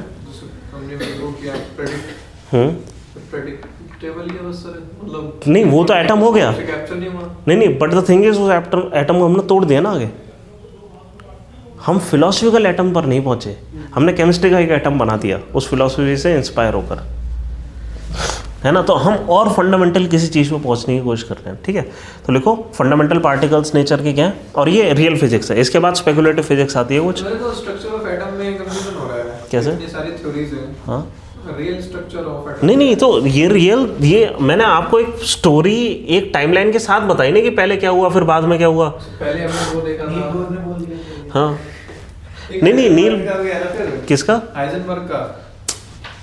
वो उस मॉडल को थोड़ा सा और रिफाइन ही कर रहा है। रदरफोर्ड का मॉडल है कि ज़्यादातर एम्प्टी है और ये चारों तरफ है, ठीक है। उसने एक बढ़िया सा ये वाला जो हम मॉडल कहते हैं ना, ये ऐसा एक एटम कहीं कहीं मॉडल दिखता है ना, कहीं कहीं ऐसा भी होता है क्या, जो भी होता है, ठीक है। शायद 3 होते हैं यूँ, ऐसा डिपार्टमेंट ऑफ एटॉमिक एनर्जी का सिंबल बता रहा हूँ, ठीक है। तो यही एटम है, ठीक है। बस डी ब्रॉगली ने कह दिया कि ये जो एटम है ना, ये ऐसा एग्जिस्ट नहीं कर रहा है, ये ऐसी लाइन नहीं बना सकते, इसके अलावा अराउंड ऑफ क्लाउड बनाना, और ठीक है। और डी ब्रॉगली का ये जो ऐसे ही नहीं कह सकते, वो वेव के लिए वो स्क्रोडिंजर ने बताया कि भाई इसलिए नहीं कह सकते। मतलब क्या है, बोर की थ्योरी को एक्सप्लेन करा डी ब्रॉगली ने, डी ब्रॉगली की थ्योरी को एक्सप्लेन करा स्क्रोडिंजर ने, ठीक है। उसका रिफाइनमेंट है उन थ्योरीज का। So ऑर्बिटल्स का concept, D orbitals, S orbital. हाँ, तो अब क्या है कि ये कैसे आ रहे हैं कि मतलब हमें उसने बोर ने हमें बोला कि भाई हमें कुछ एनर्जी लेवल ही मिलेंगे। अब क्या है कि हमें कुछ एनर्जी लेवल मिलने की जगह उन एनर्जी लेवल के बीच के भी कुछ एनर्जी लेवल मिलने लगे। मतलब ऐसा लग रहा है जैसे ये ऑर्बिटल खुद भी डिस्ट्रीब्यूटेड एनर्जी वाइज है ना। तो S P D sub orbital हो गए। और जब इनफैक्ट ये जो स्पेक्ट्रल लाइन है ना, आपको पता है स्पिन क्वांटम नंबर कैसे मिला? साइंस किसके पास नहीं थी? आपके पास नहीं थी बस, है ना। अब ऐसा मानो कि आपको पता है कि वो क्या कहते हैं, जब हम कार्बन बनाते हैं तो कैसे लिखते हैं, 2,4 हैं। पहले शेल में 2 होते हैं, दूसरे में 4 होते हैं, है ना। ये जो शेल है ना, ये है गड़बड़। क्यों? क्योंकि जब हम ये हमें कैसे पता लगा 2 और 4? क्योंकि हमने देखा कि एनर्जी जंप कितने होते हैं। हमने कार्बन को लाइट से एमिट कराया, उससे जो लाइट पास हुई हमने देखा उसने कुछ लाइन एब्जॉर्ब कर ली, तो हमें पता लगा किस लेवल्स के बीच में अंदर जंप आ रहा है, ठीक है। जितनी भी केमिस्ट्री है ना, सब स्पेक्ट्रल लाइन से बनी है, और कुछ है ही नहीं, एमिशन स्पेक्ट्रम, एब्जॉर्प्शन स्पेक्ट्रम, ठीक है। अब हमने और डिटेल में जब जाना शुरू करा, हमने देखा कि ये जो जंप है ना, ये जंप ऐसे नहीं है कि हमें एक ऐसी स्पेक्ट्रल लाइन मिल रही है, ऐसे ऐसे स्पेक्ट्रल लाइन मिल रही है। इसको भी जब हमने देखा तो इसमें भी कुछ और स्पेक्ट्रल लाइंस थी। मतलब विद इन दिस जंप कुछ और डिफरेंट लेवल्स हैं। फिर हमने कहा कि हाँ, पहले एस, फिर पी, फिर डी, ऐसे। मतलब ऑर्बिटल के अंदर भी सब ऑर्बिटल होते हैं। तो क्वांटाइज्ड होना फिर बेकार हुआ। मतलब क्वांटाइज्ड जो बोला था उसमें बोलने वाले, ये क्वांटाइज्ड ही तो है, एनर्जी पैकेट में ही आ रहा है। बात ये ऐसा नहीं है कि ये स्पेक्ट्रल लाइन कुछ अलग अलग मिलेंगी, हमेशा हर बार एग्जैक्टली सेम मिलेंगी, है ना। तो मतलब ये क्वांटाइज्ड ही है और एक क्वांटम नंबर एक्स्ट्रा ऐड हो गया बस। फिर इसको भी जब और डिवाइड करा, पता लगा ये जितनी भी लाइन आती है एक्चुअली एक नहीं आती, पेयर्स में आती हैं। मतलब फिर हमने कहा कि यार कोई तो प्रॉब्लम होगी, तो फिर उन्होंने स्पिन अप स्पिन डाउन बोल दिया उसको। फिर पता लगा अच्छा हाँ, एंगुलर मोमेंटम से वो रिलेटेड है किसी वजह से, ठीक है। फिर एक बर्न लैब सुनी है आपने? बर्न लैब जर्मनी में बहुत बड़ी लैब है वो, बर्न गोल्डस्टिक, हाँ बर्न नहीं, सॉरी बर्न नहीं, स्टर्न लैब्स है, मैं बोलिए नहीं, बर्न भी एक शहर है, आप सही कह रहे हो। बस स्टर्न एक साइंटिस्ट था, स्टर्न गरलैक, ठीक है। स्टर्न और गरलैक 2 साइंटिस्ट थे। स्टर्न जो थे, हाँ एक्सपेरिमेंट है इनका। तो स्टर्न ने क्या करा, इसने कहा कि ये जो रदरफोर्ड का और नील बोर का जो ये मॉडल है ना, ये एकदम घटिया मॉडल है। अगर इसको ये अगर प्रूफ हो गया ना ये सही है, तो मैं फिजिक्स छोड़ दूंगा। एक एक्सपेरिमेंट उसने डिज़ाइन करा कि ये किसी तरीके से गलत प्रूफ हो जाए। कैसे गलत प्रूफ होता, उन्होंने ये कहा, क्या कहा, सबसे बड़ी जो थ्योरी थी ना वो ये थी कि ये पेयर्स में आएंगी लाइन्स, है ना। उसने क्या करा, एक बड़ा सा न्यूक्लियस लिया, सिल्वर का न्यूक्लियस लिया, क्योंकि उसके आउटर शेल में सिर्फ एक इलेक्ट्रॉन आता है, ठीक है। अगर इसको वो एक्साइट करेगा, मतलब और बहुत स्ट्रॉन्ग मैग्नेटिक फील्ड से पास करेगा, मतलब वो क्या करेगा कि एटोमाइज करेगा, एक सिल्वर का एटम लेगा। मतलब वो कैसे लेगा कि एक इलेक्ट्रॉन फर्नेस कहते हैं इस चीज़ को, जहाँ पे एक एटम इसको इतना एनर्जाइज कर देते हैं कि एटम छूट कर भागते हैं, ठीक है। तो वेपराइज कर दिया उसने सिल्वर को, ठीक है। फिर उसको पास कराया एक नैरो बीम के थ्रू, उस बीम के ऊपर बहुत हैवी मैग्नेटिज्म डाला, ठीक है। अगर मैग्नेटिज्म अगर ऐसा होता कि एक हल्का स्पिन अप हल्का स्पिन डाउन, ठीक है, और ये एंगुलर मोमेंटम की वजह से अगर ये हो रहा था कि नया मैग्नेटिज्म जनरेट हो रहा था जिसकी वजह से 2 लाइन्स हमें मिल रही थी, अगर ये ट्रू होता तो सिल्वर को जब हम बहुत स्ट्रॉन्ग मैग्नेटिक फील्ड से भी पास करते तो सिंपल एक दो मतलब अगर ये होता तो 2 बैंड्स मिलते हैं हमें, हल्का सा मैग्नेटाइज होकर थोड़े नीचे जाते आधे एटम ऊपर जाते, ठीक है। वो ये कह रहा था ऐसा होगा ही नहीं, जब मैं इसको वेपराइज करूँगा और स्ट्रॉन्ग से स्ट्रॉन्ग मैग्नेटिक फील्ड से भी पास करूँगा सीधा ये सिंगल बैंड मिलेगा, मैं क्वांटम थ्योरी को गलत प्रूफ कर दूंगा। उसने जब करा उसको 2 बैंड मिल गए, ठीक है। नहीं, फिर उसने एक बढ़िया सा लेटर लिखा जाते जाते कि भाई मैं मान गया तुमको, तुम्हारी थ्योरी एकदम सही थी, आई एक्सेप्ट माई डिफीट, ठीक है। साइंस का ऐसे ही होता है कि एटलीस्ट ये होता है साइंस में पॉसिबल है कि एक्सपेरिमेंट डिज़ाइन करके हम किसी भी थ्योरी को टेस्ट कर सकते हैं, है ना। तो उन्होंने ऐसा, ये था इनका, इससे स्पिन क्वांटम नंबर प्रूव होगा कि वाकई में है, ठीक है। एनीवे हमने फंडामेंटल पार्टिकल लिख रहे हैं ना, इसकी डेफिनेशन लिखो फंडामेंटल पार्टिकल की। इनको एलिमेंट्री पार्टिकल्स भी बोलते हैं, ब्रैकेट में पहले एलिमेंट्री पार्टिकल्स लिखो, ठीक है। The subatomic particles, definition है the sub atom fundamental particles, subatomic particles that cannot be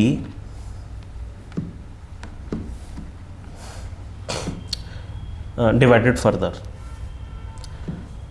ठीक है। इनको may not भी यूज करना चाहिए क्या? cannot की जगह।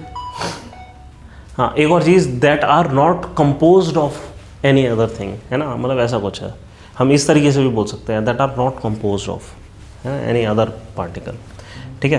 तो जितने भी फंडामेंटल पार्टिकल्स होते हैं ना, वो 2 टाइप के होते हैं फिजिक्स में। फर्मियंस, हाँ जी, लेप्टॉन्स, नहीं, ये क्या है मतलब कुछ बोसॉन्स हाँ, नहीं, और तो वो दिक्कत का नाम ले रहे हैं। फर्मियंस तो ठीक है, आपने सही बोल दिया, fermions and bosons. Higgs boson, कल ही तो पढ़ा हाँ, बट ये बोसॉन हिग्स बोसॉन नहीं है, मतलब इससे रिलेटेड है, ठीक है, ठीक है, ठीक है। 2 टाइप के पार्टिकल हो गए, एक फर्मियन और बोसॉन, ठीक है।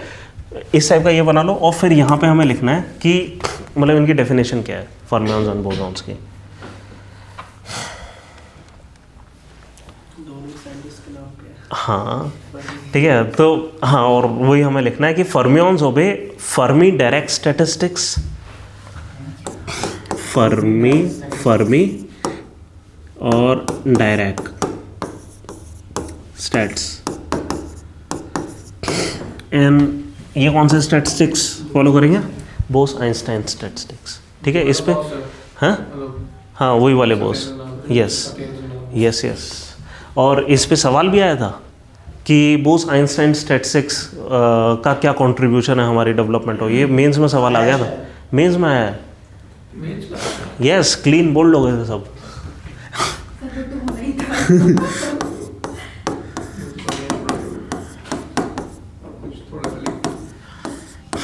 अब आपको समझ आ रहा है मैं क्यों इतनी डिटेल में जा रहा हूँ?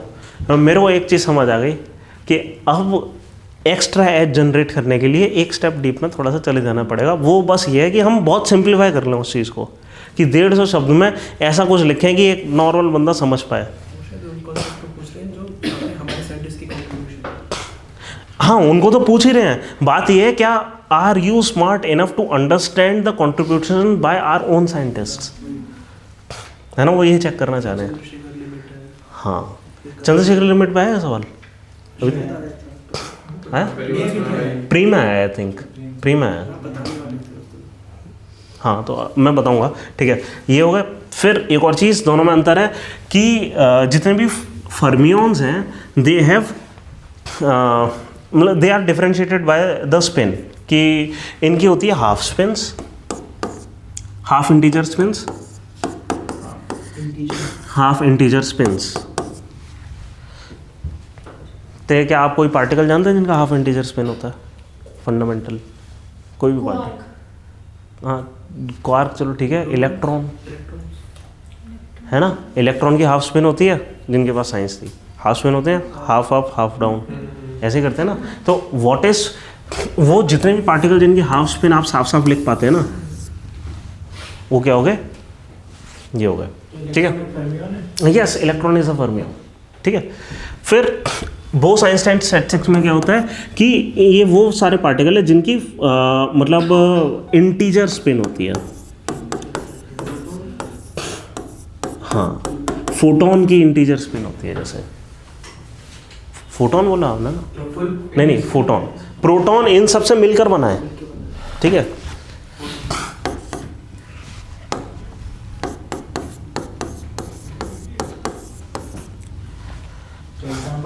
फोटोन एग्जाम्पल है एक, ठीक है। यहाँ पे क्या एग्जाम्पल है? इलेक्ट्रॉन, ठीक है। ये व्हाट इज फर्मियन? फर्मियन वो सारे, अब क्या है कि ऐसा है कि ये जितने भी हमने ये प्रोटॉन्स इलेक्ट्रॉन्स वगैरह देखे ना, इलेक्ट्रॉन तो छोड़ दो, प्रोटॉन्स एंड न्यूट्रॉन्स देखे, ये खुद अपने आप में कुछ चीज़ों से बने हैं, ठीक है। ये हमें कैसे पता लगा? लार्ज हैड्रॉन कोलाइडर वगैरह ये सब एक्सपेरिमेंट हमारे चले हैं। वैसे तो क्वांटम फिजिक्स से हम ये स्पेकुलेट कर रहे थे कि ये भी किसी चीज़ से बने होंगे। फिर हमने एक्सपेरिमेंट भी कर लिया कि दो प्रोटॉन्स को यूँ टकराया और पता लगा खूब सारी चीज़ें बनी, ठीक है। और अलग ही किस्म से वो डेविएट हो रही थी। मतलब हमने जब ये फर्मियन है ना, फर्मियन में जाएंगे, इनके चार्ज बड़े अजीब है। 1/3 चार्ज, 2/3 चार्ज, मतलब हमें क्या लगता है? चार्ज +1 -1 हो सकता है, या तो प्रोटॉन हो सकता है या इलेक्ट्रॉन हो सकता है। ये 2/3 और 1/3 चार्ज की बात कर रहे हैं हमने। मतलब हम जब 1/3 चार्ज करेंगे वो इस तरीके से जाएगा कोई, ठीक है। जब 1 चार्ज करेंगे तो और ज़्यादा तेज़ी से ये सर्कल करने शुरू हो जाएगा मैग्नेटिक फील्ड में। मतलब हम कोई भी चार्ज पार्टिकल को मैग्नेटिक फील्ड में जब करते हैं वो सर्कल करता है ना, बेंड होता है ना। तो हम वो जब उन्होंने वो ये आपने कभी फ़ोटो देखी लार्ज हैड्रॉन कोलाइडर की? उसमें जब कोलाइड करते हैं तो खूब सारे पार्टिकल्स निकलते हैं और अलग अलग डायरेक्शन में ये बेंड हो रहे हैं। चेक करो, लार्ज हैड्रॉन कोलाइडर की फाइनल फ़ोटो एक है। यहाँ पे एंट्रोपी उल्टी क्यों चल रही है? एंट्रोपी उल्टी क्यों चल रही है माना? क्योंकि जो ये छोटे पार्टिकल्स हैं, ये इंडिपेंडेंटली ज़्यादा देर तक एग्जिस्ट नहीं कर पाते ना। ये ultimately अच्छा, इंडिपेंडेंटली, हाँ ये बड़ी फॉर्म ले लेते हैं। हाँ, क्योंकि बहुत ज़्यादा क्वार्क्स है ना, वो इवेंचुअली जब बहुत ज़्यादा डीके हो जाएगा तो अलग हो सकते हैं। जब अलग हो जाएंगे फिर भी वो, वैसे मैं सही बताऊँ, ये इतना आगे है साइंस में और ये इतना कम मिलता है फिजिक्स की किताब में कि मैं भी श्योर नहीं हूँ बहुत ज़्यादा चीज़ों के बारे में। ये करते मैं तो ऑब्वियसली श्योर नहीं हूँ, साइंटिस्ट ही श्योर नहीं है, मैं कहाँ से श्योर हो जाऊँगा? हाँ, एनसीईआरटी की किताब, क्योंकि ये इतना डिफिकल्ट नहीं है। हाँ, large hadron collider, HADRON, hadron. Electron के लिए कुछ ज्यादा लार्ज नहीं है। हाँ, कितना 30 किलोमीटर दिया क्या? नहीं, मैं फोटो देख रहा हूँ। अच्छा, फोटो, अभी बहुत कम है। हाँ नहीं मिल रहा। ये बहुत बोल रहे हैं। बहुत ठीक है, ये हो गया। अब हमने एक स्टैंडर्ड मॉडल ऑफ फिजिक्स यहाँ पे लिखना चाहेंगे।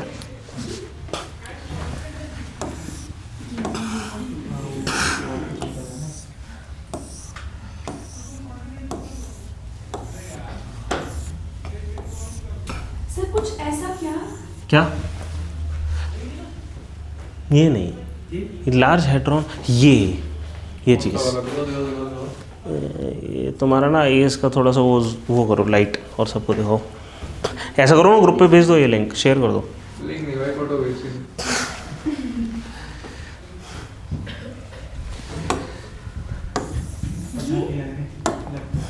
हाँ, वो पता नहीं लगा। पॉइंट ये है, ये हर दो चीज़ें टकराई और ये इतने सारे बीम्स निकले, ठीक है। और ये सारे बीम्स अलग अलग डायरेक्शन में जा रहे हैं।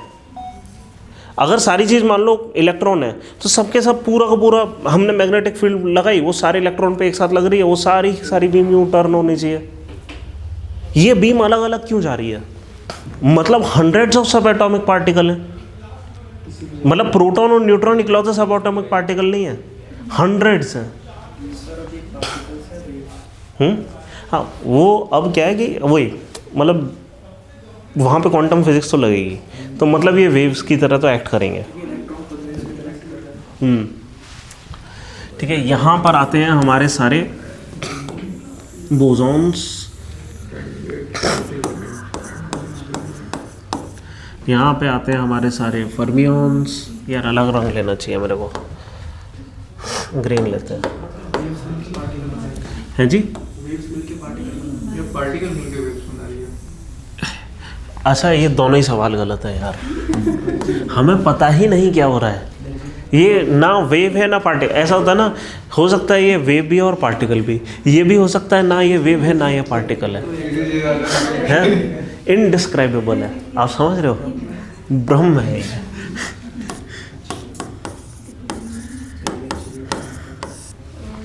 ठीक है, ये हो गए फर्मियन। ठीक है, अब इसमें होता क्या है कि इसमें इतने फर्मियंस को तो हम कहते हैं क्वार्क, और क्वार्क के 6 फ्लेवर होते हैं।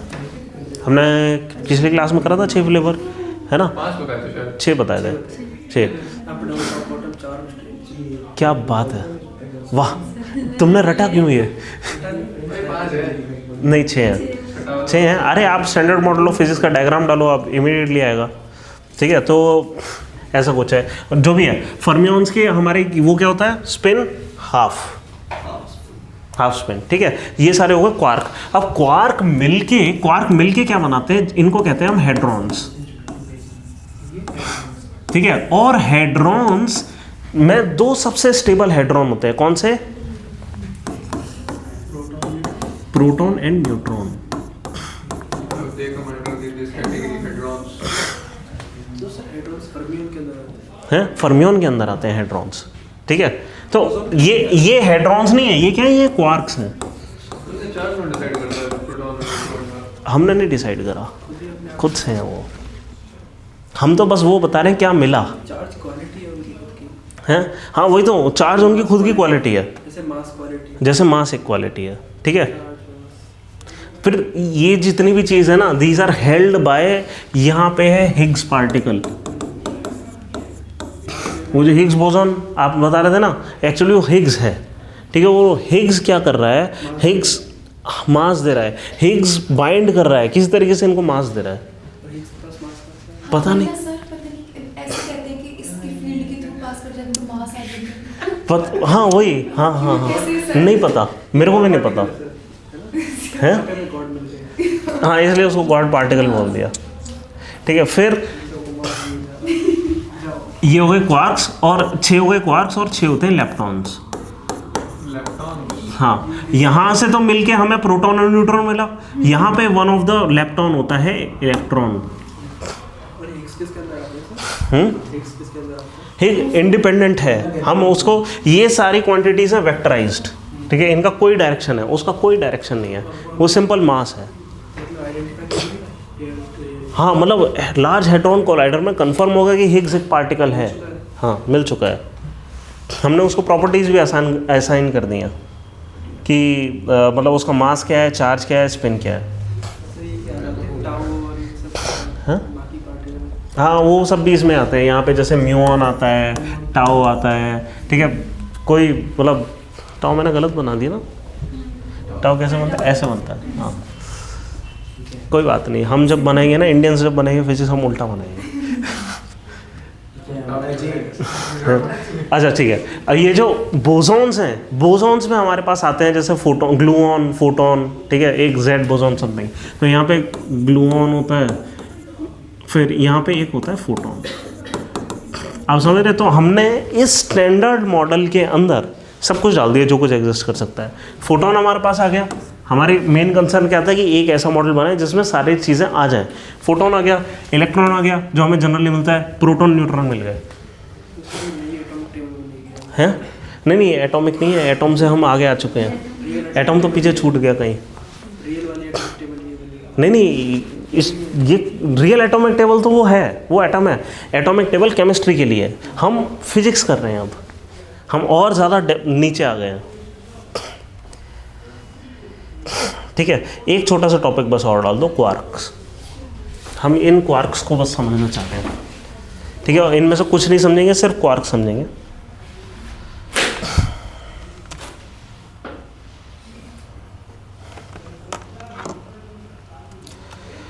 और क्वार्क्स की सिर्फ एक सिंपल मतलब डेफिनेशन भी नहीं, इसको बस स्टेटमेंट बोलेंगे क्या कि क्वार्क्स हैं कि they combine to form stable particles, या एक्चुअली कंपोजिट पार्टिकल्स लिखना चाहिए, स्टेबल इनमें से दो ही हैं, स्टेबल नहीं, कंपोजिट पार्टिकल्स कॉल्ड हेड्रॉन्स,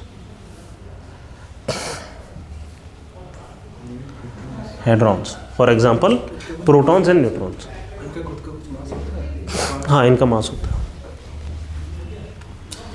इनका मास बहुत डिफिकल्ट है इसको बताना। मैं यूट्यूब वीडियो देख रहा था, उसमें बताया था क्वार्क में एक पार्टिकल मतलब क्वार्क का एक टाइप है जिसका मास यूनिट प्रोटॉन का है। हाँ हाँ, ऐसा होता है ना सर, ये इनका कौन सा था वो? इंडिपेंडेंट मास प्रोटॉन कम होता है जब ये मिलके बनाते हैं। मिलके तो थोड़ा सा कम हो जाता है। हाँ, हाँ, ऐसा कुछ है, मैं भी श्योर नहीं हुई किस तरीके से। अब वो पता है क्यों हो रहा है, वो E=mc² की मदद से हो रहा है। एनर्जी बन जाती है। हाँ, मतलब क्या है कि करना चाहिए फिर energy। एनर्जी तो रेडिएट कर दी, आप समझ रहे हैं। कोई भी चीज़ स्टेबल कब हम कहते हैं, जब कोई चीज़ एनर्जी लूज़ कर दे। एनर्जी लूज़ कर दिया मतलब मास लूज़ कर दिया, आप समझ रहे हैं, ऐसा कुछ।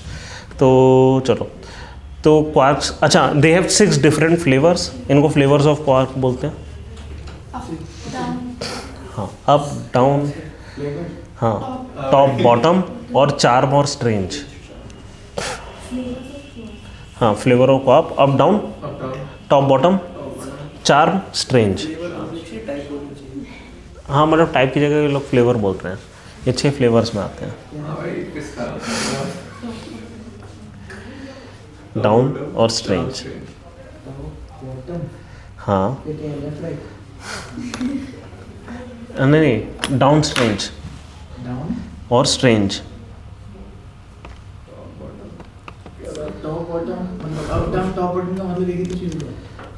नहीं, इनके लिए नहीं है ना, ये नाम रख रहे हैं बस, इसमें मत जाओ कि क्यों, क्या, कैसे हैं। स्पिन के अकॉर्डिंग +2/3 हाँ हाँ हाँ, अब इसमें लिखो कि up and down quarks have +2/3 charge and -1/3 charge. Up +2/3, down -1/3, ठीक है। फिर हाँ, चार्ज भी फ्रैक्शन में होता है, ठीक है। फिर लिखो प्रोटॉन, एक नया टॉपिक छोटा सा, proton. It contains 2 up quark and 1 down quark. Up, 2 up and 1 down, ठीक है। चार्ज ऐड करो, 2 अप + 1 डाउन, कितना आ गया चार्ज? +1 आ गया, ठीक है। फिर neutrons, 1 up quark and 2 down quark. It contains 2 किसका पूछ रहे हो? न्यूट्रॉन्स। न्यूट्रॉन्स का। अब देखो ना कि इसके 2 ले लें, इसका 1 ले लें, 0 चार्ज बनाना है, कैसे बनाओगे? हाँ, 2 डाउन और 1 अप, 1 अप 2 डाउन। क्यों मिलके बनते हैं? हैं?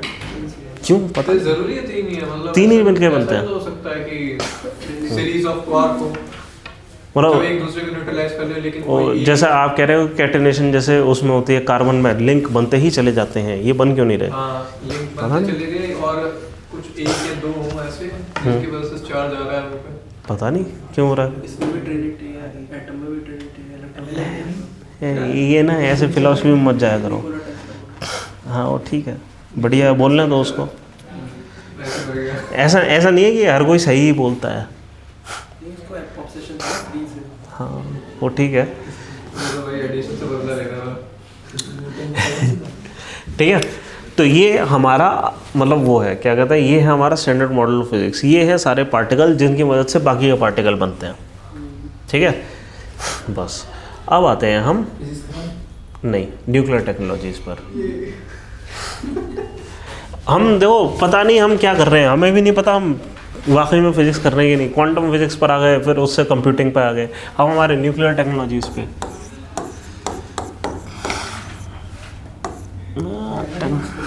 है जी, अब क्या है कि वहाँ पे भी फिजिक्स आ जाती है।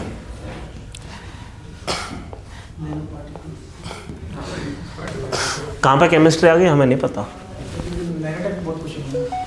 हाँ नैनोटेक पे, नैनोटेक हमने थोड़ा बहुत करा था, याद करो। हाँ उसकी पॉलिसी भी मैंने दिया। हाँ और क्या, नैनोटेक एक्चुअली बायो से रिलेटेड है, नैनो ट्यूब्स सब कुछ कार्बन से रिलेटेड है वहाँ पर। क्यों, हमें लॉन्ग चेन्स बनानी है, और लॉन्ग चेन्स सिर्फ क्या बनाता है, कार्बन, अदरवाइज सिलिकॉन। ठीक है, बस लॉन्ग चेन और किसी की नहीं है। तो नैनोटेक एक्चुअली ऑर्गेनिक केमिस्ट्री का एक सब पार्ट होना चाहिए। ठीक है, चलो इसलिए कहते हैं carbon nano tubes, carbon nano fibres, क्या है, कार्बन से बन रहा है सब। ठीक है, वो ऑर्गेनिक केमिस्ट्री है।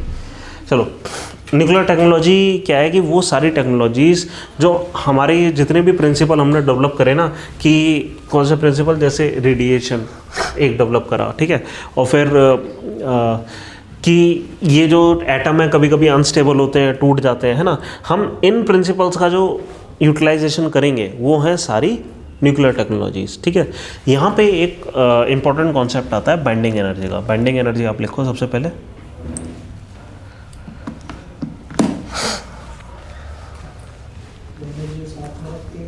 हाँ जी, एग्जैक्टली यही है। क्या कि अब किसी चीज़ को साथ में रखती है तो वो, अगर वो एनर्जी है, अगर हम उसको दूर कर देंगे तो एनर्जी देनी पड़ेगी, है ना। तो एक्चुअली हम डिफाइन कैसे करते हैं, कितनी एनर्जी हमें देनी पड़ेगी वो दूर हो जाए, है ना। इसलिए तो बाइंडिंग एनर्जी क्या है, एनर्जी रिक्वायर्ड टू सेपरेट,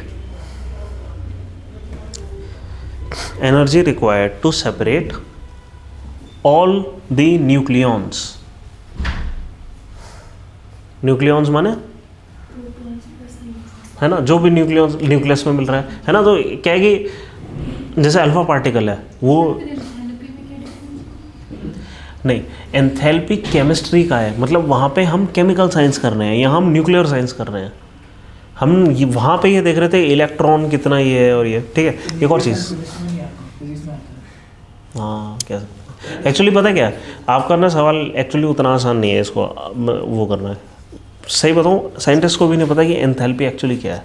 क्यों, हम क्या कह रहे हैं, सारी एनर्जी निकाल ली, उसको उस पे ले आए, ठीक है, वो कहाँ से एनर्जी आ रही है हमें नहीं पता। और वो एनर्जी कहाँ से आ रही है, मतलब आप समझ रहे हो कि कुछ बाइंडिंग एनर्जी है, कुछ इलेक्ट्रॉन की एनर्जी है, ठीक है, हर किस्म की एनर्जी एक्चुअली सही बताएं एंथैल्पी में इंक्लूडेड है।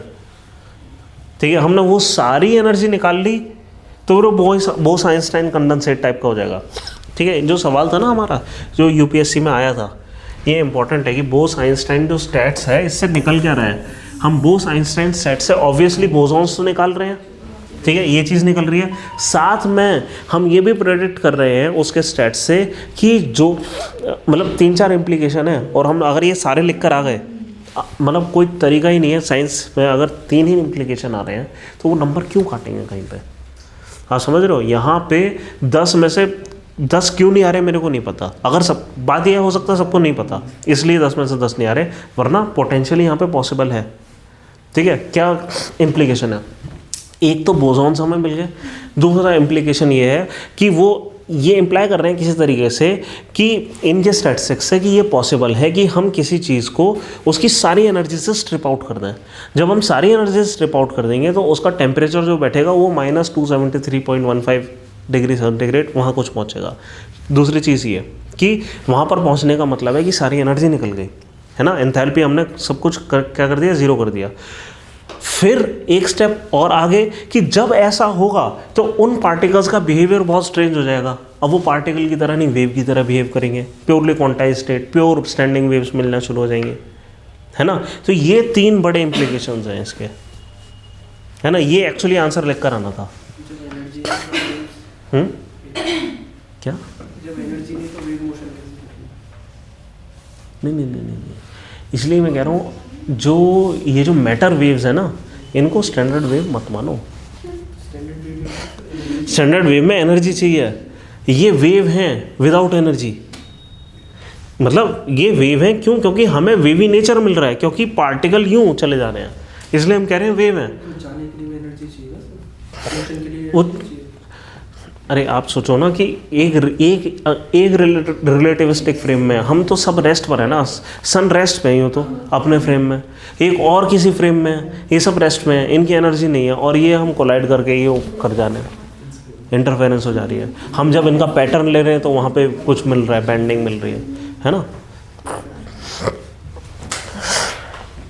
ठीक है, अब ये जो बाइंडिंग एनर्जी है ना, हम बाइंडिंग एनर्जी पर न्यूक्लियन के टर्म्स में हम ये मेजर करते हैं। बाइंडिंग एनर्जी में क्या लिखवाया मैंने? Energy required to separate all nucleons. ठीक है, अब जैसे प्रोटॉन है, उसमें क्या ये एनर्जी लगी न्यूक्लियंस को सेपरेट करने के लिए? नहीं लगेगी। हाइड्रोजन एटम में कुछ एनर्जी लगनी ही नहीं चाहिए, है ना। तो हाइड्रोजन एटम यहाँ पे एग्जिस्ट करेगा ऑब्वियसली। ये क्या है? ये है एनर्जी, मतलब मैं एक ना ग्राफ बनाना चाह रहा हूँ, ANERGY, एनर्जी पर न्यूक्लियन, पता नहीं स्पेलिंग क्या होती है, जो भी होती है, ठीक है। और ये है हम नंबर ऑफ न्यूक्लियन बढ़ा रहे हैं, नंबर ऑफ न्यूक्लियन बढ़ा रहे हैं यहाँ पे, ठीक है। अगर हमारे पास एक ही न्यूक्लियन है, उसकी एनर्जी कितनी होगी? बाइंडिंग एनर्जी 0 होनी चाहिए। एक ही तो है, उसको क्या बाइंड कर रहा है? कुछ नहीं बाइंड कर रहा, है ना। तो प्रोटॉन, प्योर प्रोटॉन की न्यूक्लियर एनर्जी क्या होती है? ये हो गई, ठीक है। फिर हम एक स्टेप और आगे जाते हैं कि अगर उसके साथ हमने एक न्यूट्रॉन भी मिला दिया, इस एटम को क्या बोलते हैं हम? प्रोटॉन के साथ एक वो और मिल जाता है अगर neutron, proton plus neutron, deuterium, deuterium बोलते हैं ना। हाइड्रोजन की 3 वैरायटी आती है ना, है ना, प्रोटियम, ड्यूटेरियम और ट्रिटियम, है ना। तो एक न्यूक्लियस प्लस एक न्यूट्रॉन प्लस एक प्रोटॉन क्या होगा? ड्यूटेरियम, है ना। इसमें कुछ बाइंडिंग एनर्जी लगेगी, फिर कुछ और बाइंडिंग एनर्जी लगेगी, और इस तरीके से करके हमारे पास एक बाइंडिंग एनर्जी का यूँ ग्राफ आता है, ठीक है। और ये जो पीक करता है ना ये ग्राफ, ये कहाँ पे पीक करता है? ये करता है FE पे, 56 के आसपास ये पीक करता है। मतलब क्या है? ये है energy required to separate, iron का न्यूक्लियस सबसे ज़्यादा स्टेबल हुआ। हाँ, energy required to separate the nucleons, है ना। और ये पर यूनिट न्यूक्लियन की अगर हम बात कर रहे हैं, विच मीन्स कि ये कम एनर्जी से बाइंडेड है, ये थोड़ा कम एनर्जी से बाइंडेड है, जैसे ऊपर बढ़ रहे हैं ये और थोड़ा और ज़्यादा होता जा रहा है, और ये सबसे ज़्यादा एनर्जी बाइंडिंग एनर्जी है यहाँ पर। इसको सेपरेट करने के लिए पर न्यूक्लियन हमें बहुत ज़्यादा एनर्जी देनी पड़ेगी। मतलब ये एक बार बन गया, ये कुछ रेडिएट नहीं करेगा। इसकी जो हाफ लाइफ है ना, मतलब क्वाड्रिलियंस ऑफ ईयर होनी चाहिए, ये क्यों ही टूटना चाहेगा कभी। बट क्वांटम थ्योरी है, किसी चीज़ की कोई जीरो प्रोबेबिलिटी नहीं होती, फिर भी कभी टूट सकता है। अगर जबरदस्ती तोड़ेंगे तो बहुत ज़्यादा एनर्जी देगा, बहुत ज़्यादा एनर्जी देनी पड़ेगी। मतलब सस्टेन्ड एल्फा पार्टिकल का बीम बहुत टाइम तक बहुत एनर्जी के साथ आप मारोगे, तब जाकर वो टूटेगा, ठीक है। तो आयरन ये हो गया। और फिर इसके बाद जब हम जाते हैं, हम देखते हैं फिर से न्यूक्लियस अनस्टेबल होना शुरू हो जाते हैं, है ना। बड़े न्यूक्लियस जैसे हो जाते हैं, उसमें बाइंडिंग एनर्जी पर न्यूक्लियन बढ़ जाती है। यूरेनियम अनस्टेबल है, रेडियम अनस्टेबल है, ठीक है ना। इसमें भी कुछ एक्सेप्शन है, गोल्ड स्टेबल होना ही नहीं चाहिए था, बड़ा है बट वो स्टेबल है, ठीक है। वो किसी वजह से स्टेबल है, कोई वजह है, ठीक है। अब इसकी भी एक फिजिक्स है, मतलब ये जो फिजिक्स है ना, कब से स्टार्ट हो गई थी? तब मतलब जैसे ही हमें ये पता लगना शुरू हो गया था कि एटम का स्ट्रक्चर क्या होगा, लोगों ने ये थ्योरीज देना शुरू कर दी थी कि किस वजह से ये एनर्जी शेल्स किस तरीके से, ये जो न्यूक्लियस है ना हमारा, अभी तक का हमारा मॉडल क्या है, ये न्यूक्लियस है और इसके आसपास इलेक्ट्रॉन क्लाउड है, ठीक है। हम ये एनर्जी मिलना शुरू हो गई थी कि न्यूक्लियस के अंदर भी एनर्जी लेवल्स होते हैं, ठीक है, कि किस वजह से एक सर्टेन कंपोजिशन ऑफ न्यूट्रॉन और ये एग्जिस्ट कर रहा है, ठीक है। और ये जो एनर्जी लेवल है उस हिसाब से मतलब ये न्यूक्लियस स्टेबल होगा या नहीं होगा। समझ आ रही है ये बात, है ना, कि मतलब आप ये इसके अंदर विद इन न्यूक्लियस भी ये जो पार्टिकल्स हैं इंटरेक्ट कर रहे हैं किसी तरीके से, और ये भी इसके अंदर भी कि एक और प्रोटॉन आप ऐड करेंगे तो एनर्जी लेवल एक और बढ़ जाएगा, ऐसे करके, है ना। तो इनके भी कुछ एनर्जी लेवल्स होते हैं, ठीक है। तो क्या है कि नंबर अगर हम इसको और बढ़ाएंगे तो एनर्जी लेवल इस तरीके से बढ़ेगा कि और ज़्यादा अनस्टेबल होता चला जाएगा। और ये कारण है कि रेडियो एक्टिविटी हो रही थी, स्पॉन्टेनियस डिके हो रहा था। अब हम क्या करें, इसका इस्तेमाल करें, ठीक है, और इसको तोड़ने की कोशिश करें। जब इसको हमने तोड़ने की कोशिश करी, ठीक है, हम ये देख रहे हैं कि मान लो हमने एक इक्वेशन बना ली, एक कोई इक्वेशन हमारे पास है बढ़िया सी, अगर मिल जाए मज़ा आ जाए। जैसे कोई भी न्यूक्लियर इक्वेशन लिख लेते हैं कि मान लो U235 है, ठीक है, इसने अल्फा पार्टिकल कुछ डिके करा और ये प्लूटोनियम वगैरह कुछ बन गया, ठीक है। मान लो ये प्लूटोनियम बन गया, प्लस यहाँ पे अल्फा पार्टिकल आया, प्लस कुछ आया, है ना, और हमें एनर्जी मिली,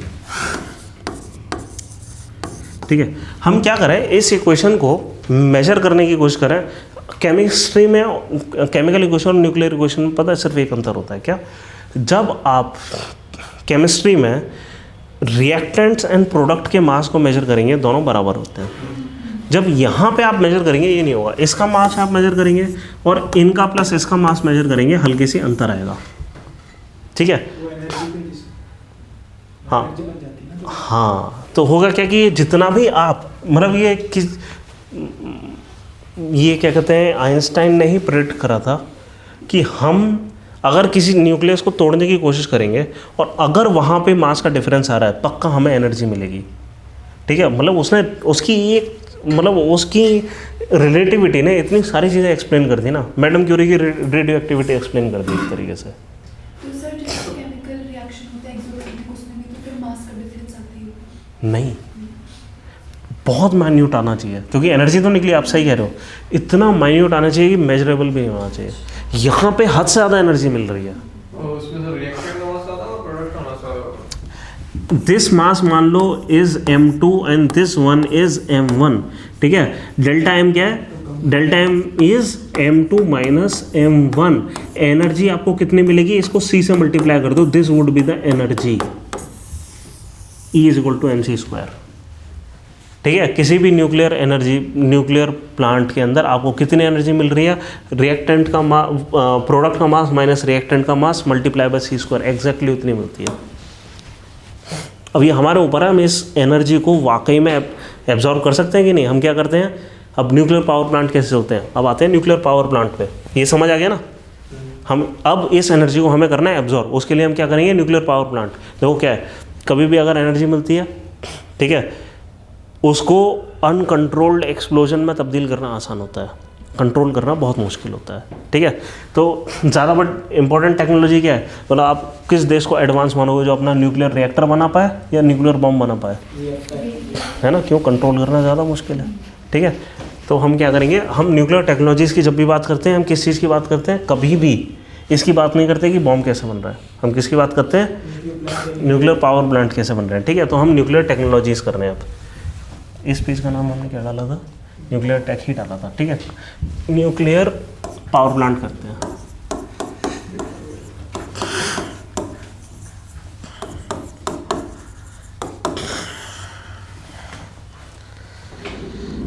या न्यूक्लियर एनर्जी बोलना चाहिए इसको, न्यूक्लियर एनर्जी।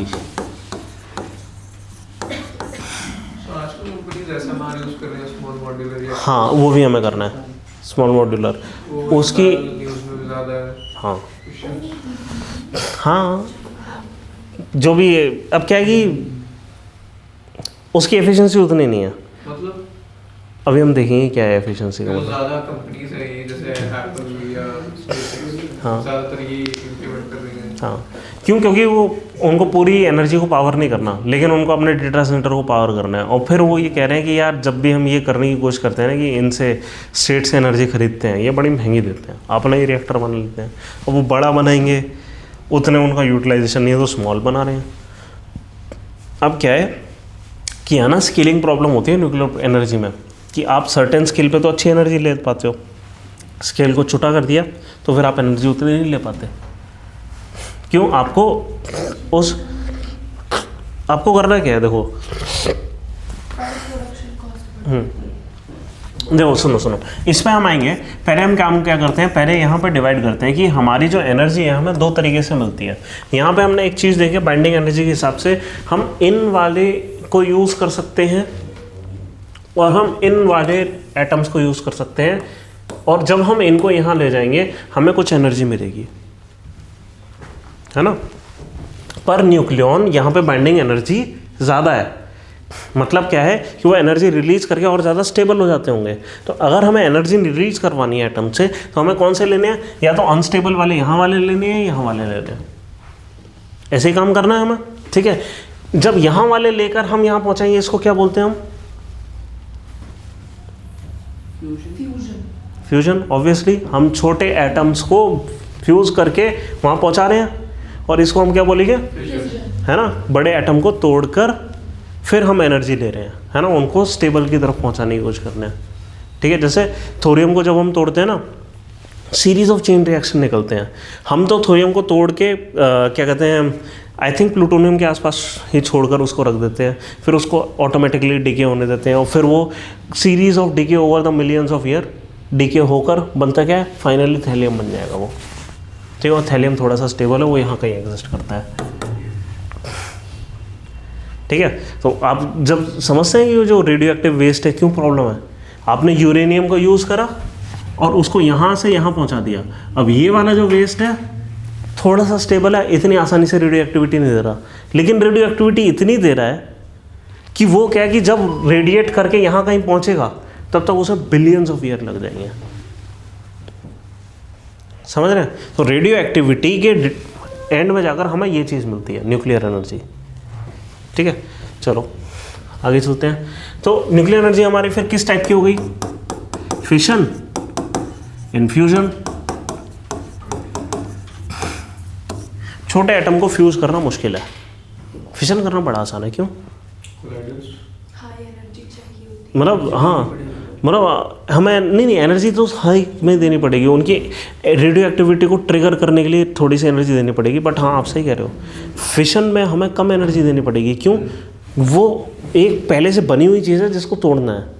फ्यूजन में हमें किसी चीज़ को बनाना है ना, हमें कूलम्स बैरियर को ओवरकम करना है। दो न्यूक्लियस को मिलाना कोई आसान काम थोड़ी है, इलेक्ट्रोस्टैटिक फोर्स है जो उसे दूर करने की कोशिश कर रही है। तो मतलब आपको बहुत हाई टेम्परेचर का प्लाज्मा चाहिए होगा, तब जाकर आप ऐसा इन्वायरमेंट क्रिएट करोगे कि वो जो कूलम बैरियर है वो ओवरकम हो जाए। इतनी एनर्जी पहले हमें देनी पड़ेगी कूलम बैरियर ओवरकम हो जाए, वो देना आसान नहीं है, ठीक है। तो हमारे पास जो पहले जो पॉसिबल ये जितने भी फ्यूजन रिएक्टर है ना, ये भी अभी तक क्या है, फिक्शन ही है। फिक्शन तो नहीं है, चलो मतलब रियलिटी हम करने की कोशिश कर रहे हैं, बट इससे एनर्जी मिल जाए अभी तक ये पॉसिबल नहीं हुआ है। नेट एनर्जी कभी मिली नहीं है, हमें देनी ही पड़ी है वो टेम्परेचर अचीव करने के लिए।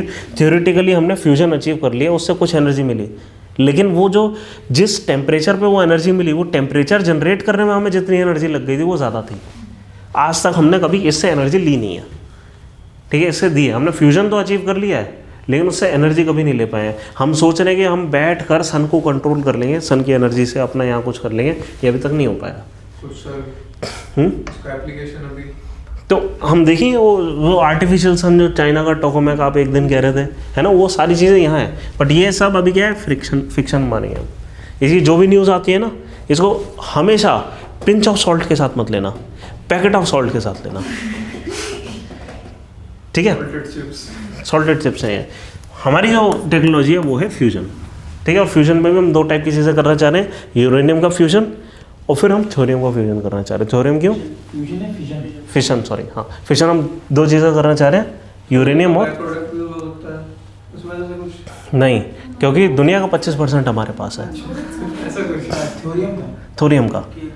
केरल में मोनाजाइट सैंड्स होती हैं, क्या मोनाजाइट सैंड्स हैं, हैं? हमारे पास तो अभी लिथियम भी मिले थे उधर, अब नहीं, ये यूजेबल है और प्रूव्ड है फ्रॉम 1950s। जब न्यूक्लियर एनर्जी बनी थी, यूएस ने देखा उसके पास क्या है, उसने कहा हमारे पास यूरेनियम है, उसने उसके प्लांट बनाए। थोरियम के भी प्लांट बनाने शुरू करे थे, उन प्रोजेक्ट को बीच में रोक दिया क्योंकि यूरेनियम से इतने आसानी से मिल रहा था।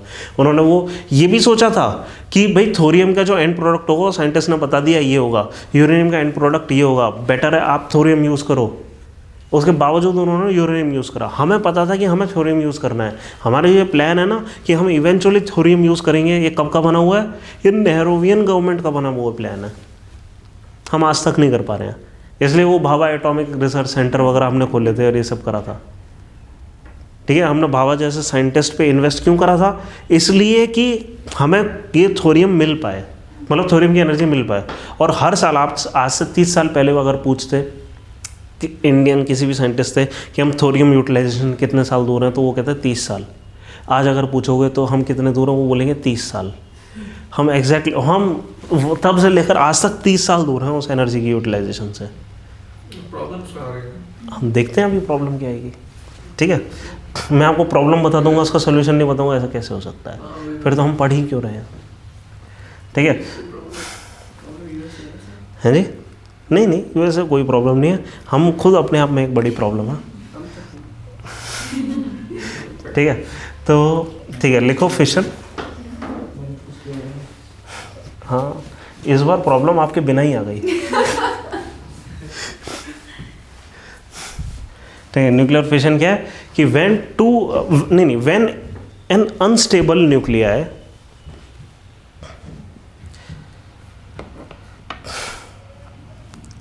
is stimulated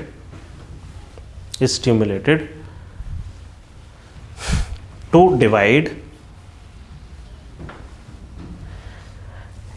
and release energy,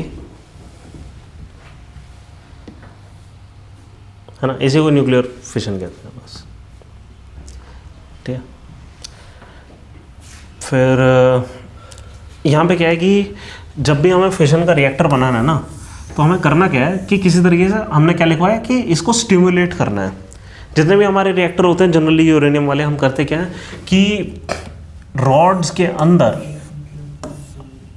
हम वो डाल देते हैं खूब सारा यूरेनियम, ठीक है। यूरेनियम हम कौन सा वाला डालते हैं? हमें चाहिए 235, वो ज़्यादा रेडियो एक्टिव है, ठीक है। हाँ, बॉम्ब नहीं बन जाएगा? हमें उस प्योरिटी में नहीं चाहिए। रिएक्टर के अंदर जो प्योरिटी आपको चाहिए होती है वो 2 से 5% होती है। इनफैक्ट ये सवाल आ गया था, है ना, हम करंट अफेयर में करते थे और इसी साल ये सवाल आ गया, है ना। और मतलब मैं खुद हैरान था कि ये क्या कर रहे हैं, ये तो आजकल अच्छे सवाल पूछने लगे। हाँ, क्या प्री में आया था, है ना। तो क्या कि हमें यहाँ पे सिर्फ 2 से 5, आपको पता है वो जो ये क्यों सवाल आया था, पता है क्यों? और ये हम क्यों डिस्कस भी कर रहे थे? इसलिए कर रहे थे क्योंकि ईरान है, वो अक्सर ये आता है ना कि उसने मतलब क्रिटिकलिटी अचीव कर ली, और ये वो है ना कि उसने वो प्योरिटी अचीव कर ली। क्या है कि अगर आपको, अब क्या है कि यहाँ पे तो हम large amount of nuclear fuel डाल रहे हैं, ठीक है। और ये मैं आपको बता दूँ, ये बॉम्ब नहीं बन सकता कभी भी, न्यूक्लियर पावर प्लांट, ठीक है। वो स्लो रेडियो एक्टिव डिके, अगर यहाँ पे कोई एक्सीडेंट हो भी गया, स्लो रेडियो एक्टिव डिके देता रहेगा लंबे समय तक। छोटा मोटा ब्लास्ट होगा। हाँ, छोटा मोटा ब्लास्ट होगा, कुछ लोग मरेंगे, पर ऐसा नहीं होगा ये बॉम्ब बन जाएगा, जिसको हम वो मशरूम क्लाउड बोलते हैं और वो सब, वो नहीं होने वाला। नहीं, वो कभी नहीं हो सकता। वही तो मैं कह रहा हूँ, बॉम्ब नहीं बनेगा, है ना। बॉम्ब बनाने के लिए आपको क्या करना पड़ता है? आपको करना पड़ता है, इस टर्म को कहते हैं एनरिचमेंट, सुना? यस, एनरिचमेंट क्या होता है कि देखो, अब जनरली आपको जो अगर करता है यूरेनियम, वो ऐसा होता है 233, 232, 235, है ना, ये मिक्सचर में होता है। आपको अगर 235 अचीव करना है, और इन तीनों के बीच में कोई प्रॉपर्टी अलग है, इन तीनों मतलब 233, 235, इन दोनों के बीच में मान लो 238 भी होता है ना। 238 इनफैक्ट हमें ज़्यादा मिलता है, सही कह रहा हूँ। 238, 235, इनके बीच की प्रॉपर्टीज़ में कोई अंतर? केमिस्ट्री तो सारी सेम होगी, ठीक है। रेडियो एक्टिविटी हल्की सी अलग होगी, कोई बाइंडिंग एनर्जी अलग होगी, ठीक है। बट इस प्रॉपर्टी का यूज़ करके इनको सेपरेट नहीं कर सकते। कोई ऐसी प्रॉपर्टी जिसकी मदद से हम सेपरेट करें, हम वैसे ही सेपरेट करते हैं जैसे दूध से मलाई सेपरेट करी जाती है, क्रीम। जो हैवी वो नीचे रह जाएगा। यस, और कैसे करेंगे ये काम? स्टिर करेंगे, सेंट्रीफ्यूज, ठीक है। तो हमें, लेकिन ये वहाँ तो साफ साफ है भाई, पानी की डेंसिटी अलग है, तेल की डेंसिटी अलग है, इसलिए दोनों अलग हो गए। फैट की डेंसिटी अलग होती है, यहाँ तो एकदम ही नियर डेंसिटीज़ हैं, इसको कैसे अलग करें? तो हमें हद से ज़्यादा हाई पावर्ड सेंट्रीफ्यूज चाहिए होते हैं। तो मतलब ईरान के पास ये नहीं है कि उसके पास ये आ गए हैं एक्स्ट्रा या कुछ, उसके पास एक्स्ट्रा क्या है, उसने इस टाइप के इक्विपमेंट्स अचीव कर लिए हैं जो कि वो हाई पावर सेंट्रीफ्यूज बना पाएँ जो कि 238 से 235 को अलग कर दें। हम बहुत तेज घुमाएंगे, बहुत ज़्यादा तेज़ घुमाएंगे, उसके लिए बहुत ज़्यादा एनर्जी लगेगी। हाँ, यूएस को कैसे पता लगता है कि ये कर रहे हैं काम? वो कह रहे हैं कि यार इतनी सारी एनर्जी इस प्लांट में क्यों जा रही है? ठीक है, यहाँ पे कुछ रेडियो एक्टिव सिग्नल भी मिल रहा है, पक्का यहाँ पे सेंट्रीफ्यूज चल रहे हैं, उनको ऊपर से पता लग जाता है। ठीक है, सैटेलाइट इमेज से देखकर ही हिंट मिल जाती है, इतनी सारी एनर्जी यहाँ तो नहीं जानी चाहिए। स्पेस सैटेलाइट तो घूम ही रही है। ठीक है, तो ये बन गए सेंट्रीफ्यूज। हमारा तरीका आसान था, हमने ईरान वाला तरीका नहीं अपनाया। हमने क्या करा कि हमने इन सब से पार्टनरशिप करी, जापान से भी करी, यूएस से भी करी, ब्रिटेन से भी करी, फ्रांस से भी करी। सबसे कहा कि हमें न्यूक्लियर टेक्नोलॉजी चाहिए for peaceful purposes, we want to establish power plants. उन्होंने हमारा वो तारापुर वगैरह ये सारे पावर प्लांट इस्टेब्लिश करने में मदद करी। हमने वहाँ से कुछ फ्यूल डाइवर्ट करा और उठा के बना दिया। ठीक है, हम क्यों, वहाँ तो एनरिच हो ही रहा था, हमने हाई एनर्जी सेंट्रीफ्यूज और लगाए। ठीक है, और फिर ये एनरिच हो गया। हमें यहाँ पे कितना एनरिच करने की ज़रूरत होती है? ये नेचुरली जो अकर करता है वो शायद 0.5% के आसपास करता है। हम सेंट्रीफ्यूज में चलाएंगे तो 2 to 5% आसानी से अचीव कर लेंगे। बहुत अच्छे सेंट्रीफ्यूज में चलाएंगे तो हम कितना एनरिचमेंट अचीव करेंगे? अराउंड 95%। ये हो जाएगा बॉम्ब। ये चीज़ कभी बॉम्ब नहीं हो सकती। ऐसा क्यों?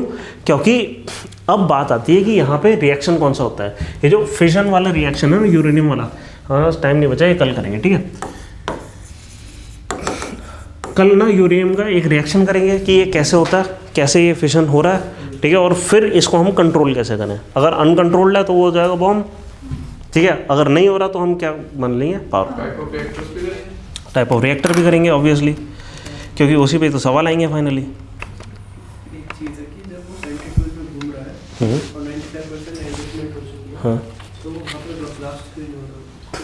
हाँ, क्योंकि न्यूट्रॉन का बीम नहीं है, क्योंकि हम उसको ट्रिगर नहीं कर रहे। किसी ने छेड़ दिया तो अगर ट्रिगर कर दिया, नहीं छेड़ने से कोई दिक्कत ही नहीं है, उसमें हथौड़ा मार लो, क्या दिक्कत है? सेंट्रीफ्यूज उड़ जाएगा। वो बॉम्ब हो जाएगा, उसमें हथौड़ा मार लो, कुछ नहीं होगा।